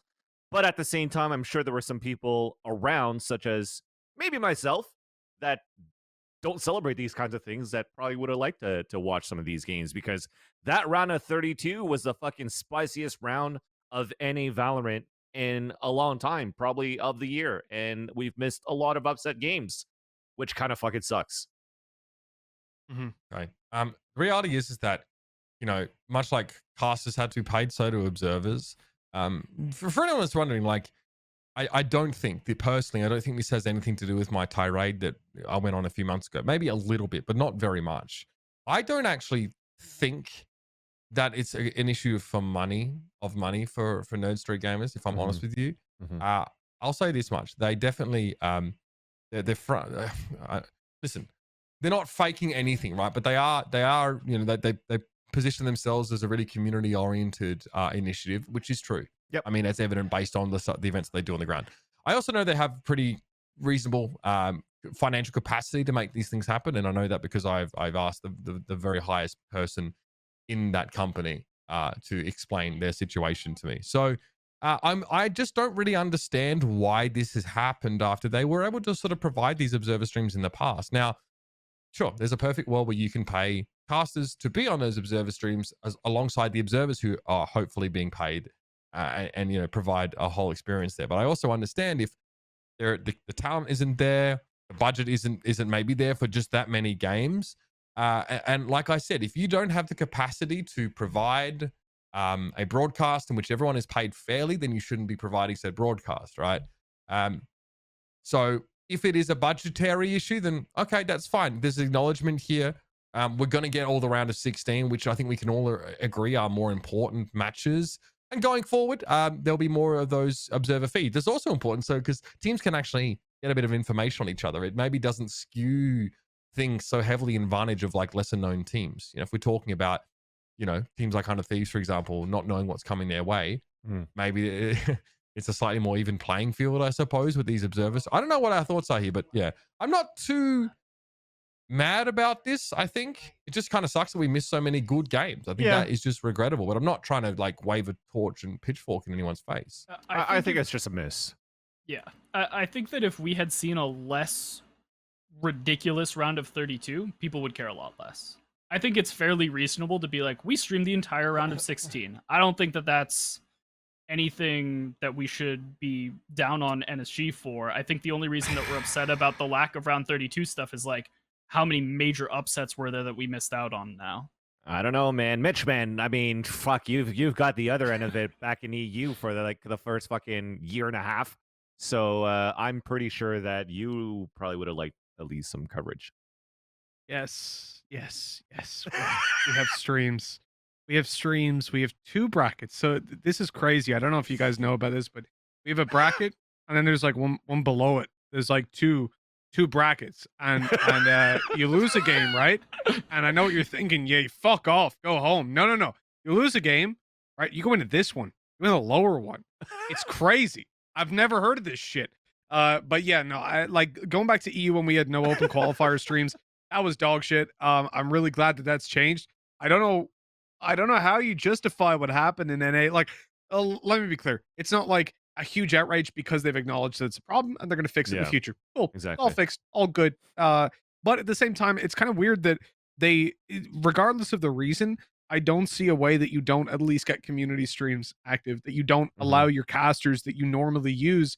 Like, even if you don't want to let streamers and stuff in or make it completely open, which I think is something Riot don't really do. Like, we have open IP HLTV games. I think that it's in Counter-Strike. I think that it's insane that the casters who work for VCT and who work for Nerd Street in general didn't just get told, yo, if you guys want to do it on your own channel, go ahead. Because everyone would have. I like, from looking at the EU response when that was offered to us, first thing everybody said was, fuck yeah, we'll do that. I'll do it right now. I'll put the stream live at this very second if you tell me I can. So yeah, it was a little bit strange. Now we have a ton of streams, double elimination. We've got fucking open qualifier from round 1 streamed all the way through. That's what I mean. Like, it's a really good system because instead of having like from round of 32 or whatever, it's from the very start and you just like pick a team and follow them pretty much, at least for the day. I know it'll change coming into next season, but that just seems the best way to do it because then you guarantee if a Heretics, if a G2, if a Fnatic or whatever gets knocked out, someone's going to be covering them because you're following all, you know, the top 8 teams or whatever it is, which are the ones people, you know, no offense to anyone else, but they're the ones people really give a shit about, at least the majority of the community. Yeah, 100%. All right, so at this point, we'll get a bit of fond farewell to Anders. Thanks for joining us on the show, man. All the best for yourself and obviously for Virtuoso going forward, dude. Thanks for coming on the show. Appreciate it. And, Thanks, Anders. Of course, yeah, and of course, we hope to see more of a Virtuoso squad pop up in the future. It's quite a grueling process to get into a close qualifier, but like you sort of pointed out, man, that trajectory is looking fantastic so far. We're not going anywhere, so you'll see more of us. Hell yeah. Excellent. All right, fam. Let's move on because we got to make the. I mean, in the wake of Mitch's just incredible predictions for Europe this weekend, we have to put ourselves on the line a little bit here as well. So we're gonna do our predictions here for both NA and EU. Which we're like, yeah, is that Uber predicting EU? Damn, so much information going into his picks. We are going to start with EU first. So the excuse me, yibbida. The purpose of this is to choose one team we think is going to go through. Obviously, you know, winning the grand final in the main event here doesn't necessarily do much more for you than making it into the top 4, right? Bit of cash. You know, 4 teams go to playoffs. The cash, I guess. But we are here to judge in EU who out of Liquid, Fnatic, Guild, BDS, G2, FPX, Ascend, and Rix.GG are going to win the grand final here, even if it's not as important as winning a semi. So, with that said, Vance, you're up first. Oh, hot take, Team Liquid. Right. Any reason? We just put it there. That's fine. You don't even have to have a reason. Mitch Red's face. Heroin, maybe as a reason. Sorry. Maybe as a reason. Heroin. I don't know. Go ahead. Explain that one, Vance. Honestly, I think in the first match between Team Liquid and Fnatic, I think Liquid would be prepared for that one versus Fnatic.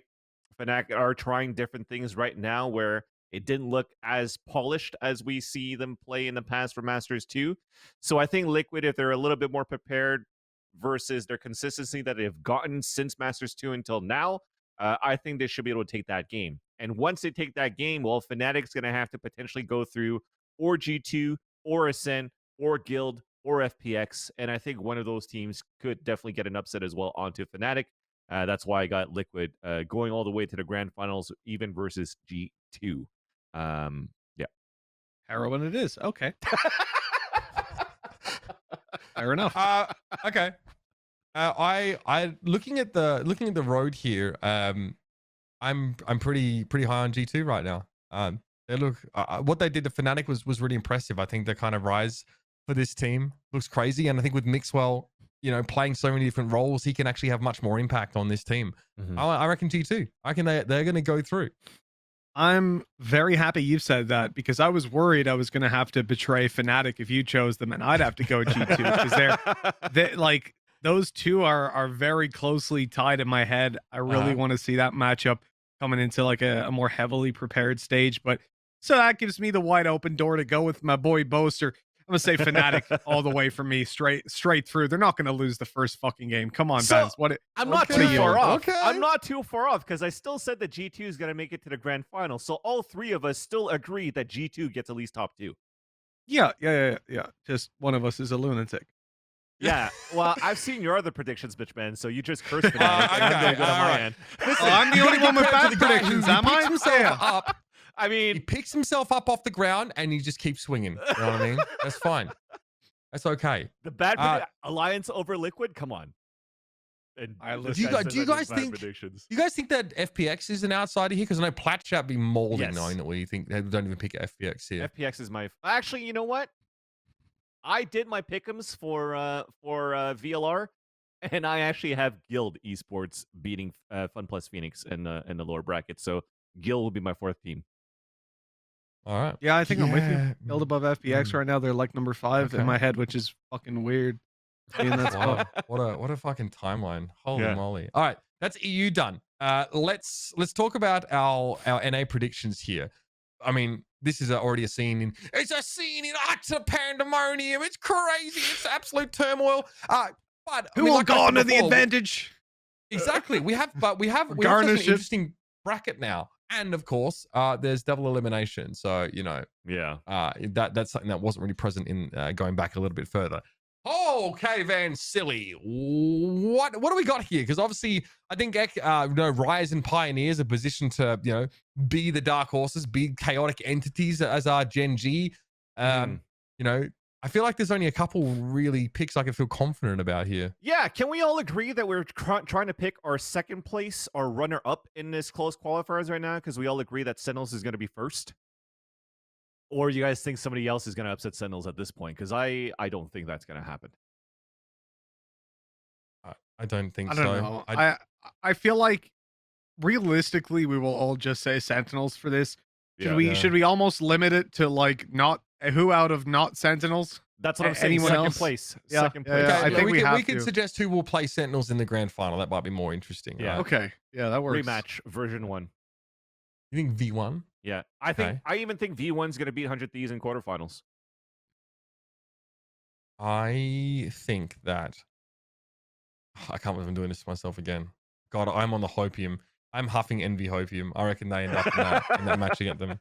I reckon that they would lose to Sentinels, yeah, and then drop the lower bracket and then make a run through. It's not a bad I'm just saying. It's not a bad pick. That boy Marv, man, that boy cold. Yeah. So as long as we don't get any fucking as long as we don't have any situations where like these envy guys are on like weird picks or whatever. But I feel like this is a tournament where no one has to do any weird crossover in terms of agent selection, I think. Also, a shout out to the boy Mike's, yo, my guy. This team, bro. Yeah. They cold. 13-0 against T1. I would say envy. Yeah.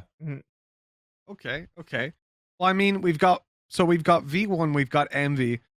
I kind of want to go with XSET purely because I know BCJ and Pure so well. I want them to succeed, but I'm gonna be a little bit realistic because it'd be great for me not to be the worst fucking predictor in this one. So I'm gonna go with 100 Thieves. I'm gonna say they're gonna cruise through. 100 Thieves. Through the upper bracket? You think? No, through lower bracket. Yeah. Not through upper, through lower. Yeah.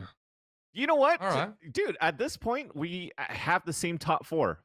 We actually agreed on the same top 4 for NA and EU because I actually have Sentinels version 100 Thieves and Envy as my 4 teams moving forward. I mean, you guys, are we selling XSET short, realistically?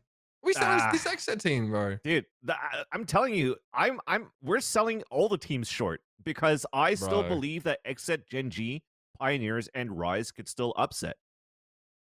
Like as a top 4, bottom 4, the bottom 4 could still take that second place. It's just because we have to choose somebody. And I think I'm going with my gut, and I have it. That I have it here. Vans, we have a clip, but do you remember how you predicted Cloud9 Blue? Yeah. I still have a chance. Yeah. Let's hear that. Let's hear what Van said. When it already looks so good in the ways that they execute as a team, that I feel for me, Cloud9 Blue is going to be a team that's going to qualify in one of the 4 spots for Masters. So the mistake that I made was that I said one of the 4 spots, but it's only 3 spots. So I'm still correct to say that they're going to get one of the 3 spots.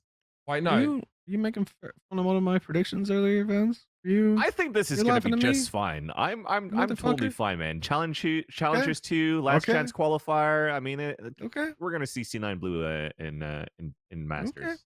Okay. I did laugh at you when you made that C9 pred.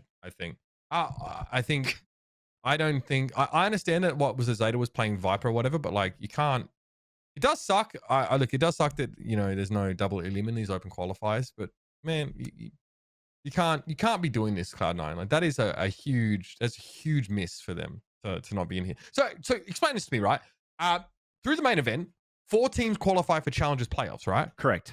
And then there's going to be another Challengers cycle for 4 more teams. So bottom 4 going to Challengers 2 and close qualifier. So the next open qualifier only has 4 spots. So to think about that, Noble, TSM, Energy, Cloud9, XYZ, like there's so many fucking teams, and only 4 could make it into the next close qualifiers. That's fucking insane. That's competition. It is, yeah. It's so interesting to see how NA and EU still managed to have such a completely different structure. Yeah. This time, I guess we're still testing things out, chat. We're still in very early days here. All right, so there you go. You've seen our preds. You've seen us go back over. Sorry we couldn't spend a little bit more time on the NA stuff there. We definitely spent a lot of time on EU because we spent a lot of time. RyanCentral comes in, we've got to squeeze as much as we can out of that guy. We have to give him an extra long segment, or he won't show up. Yeah, he's got a minimum camera time. He'll just we actually have to sign contracts every fucking time that he wants to come on the show and be like, I want this amount of airtime. And he was really fucking picky today because it was his birthday. He was like, "No, fuck that, dude. I'm getting extra time on that." And his agent has also stipulated that it has to be his birthday every time he comes on the show now. Yeah. I mean, like their metrics are through the roof. So I can't believe that it's like putting green M&Ms in the rider. I guess that's just how it has to be. So get your fucking paper party hats out, ladies and gentlemen. Every time we get him on here. Boys, thanks for coming on the show. Mitch, obviously great to have you on board here. Going ahead. Vansilli, always a pleasure. We got the robes out. I'm sorry I didn't have a more luxurious bachelor robe than you got. I have a literally maternity robe, but it actually kind of worked out. So it's nice. It's nice. Nice. Quite a journey. It'll look good on broadcast. I'm telling you. I want to see that. I will. It kind of looks. I could kind of pull it off a cardigan look with it. I think. Yeah. I'll consider it. I have to run it by management, i.e., the missus, and see what she thinks. Next week we're going to be back. There'll be even more to talk about because we have both of our main events here in NA and EU to break down. So, ton of matches. Make sure you watch your VODs, everybody. Watch those VODs, and make sure you wish happy birthday to RyanCentral from today for the rest of fucking eternity. We'll see you next week, Tuesday, 11 a.m. PDT for more Valoranting. Thanks for joining us today. We'll see you again for another great week, I'm sure.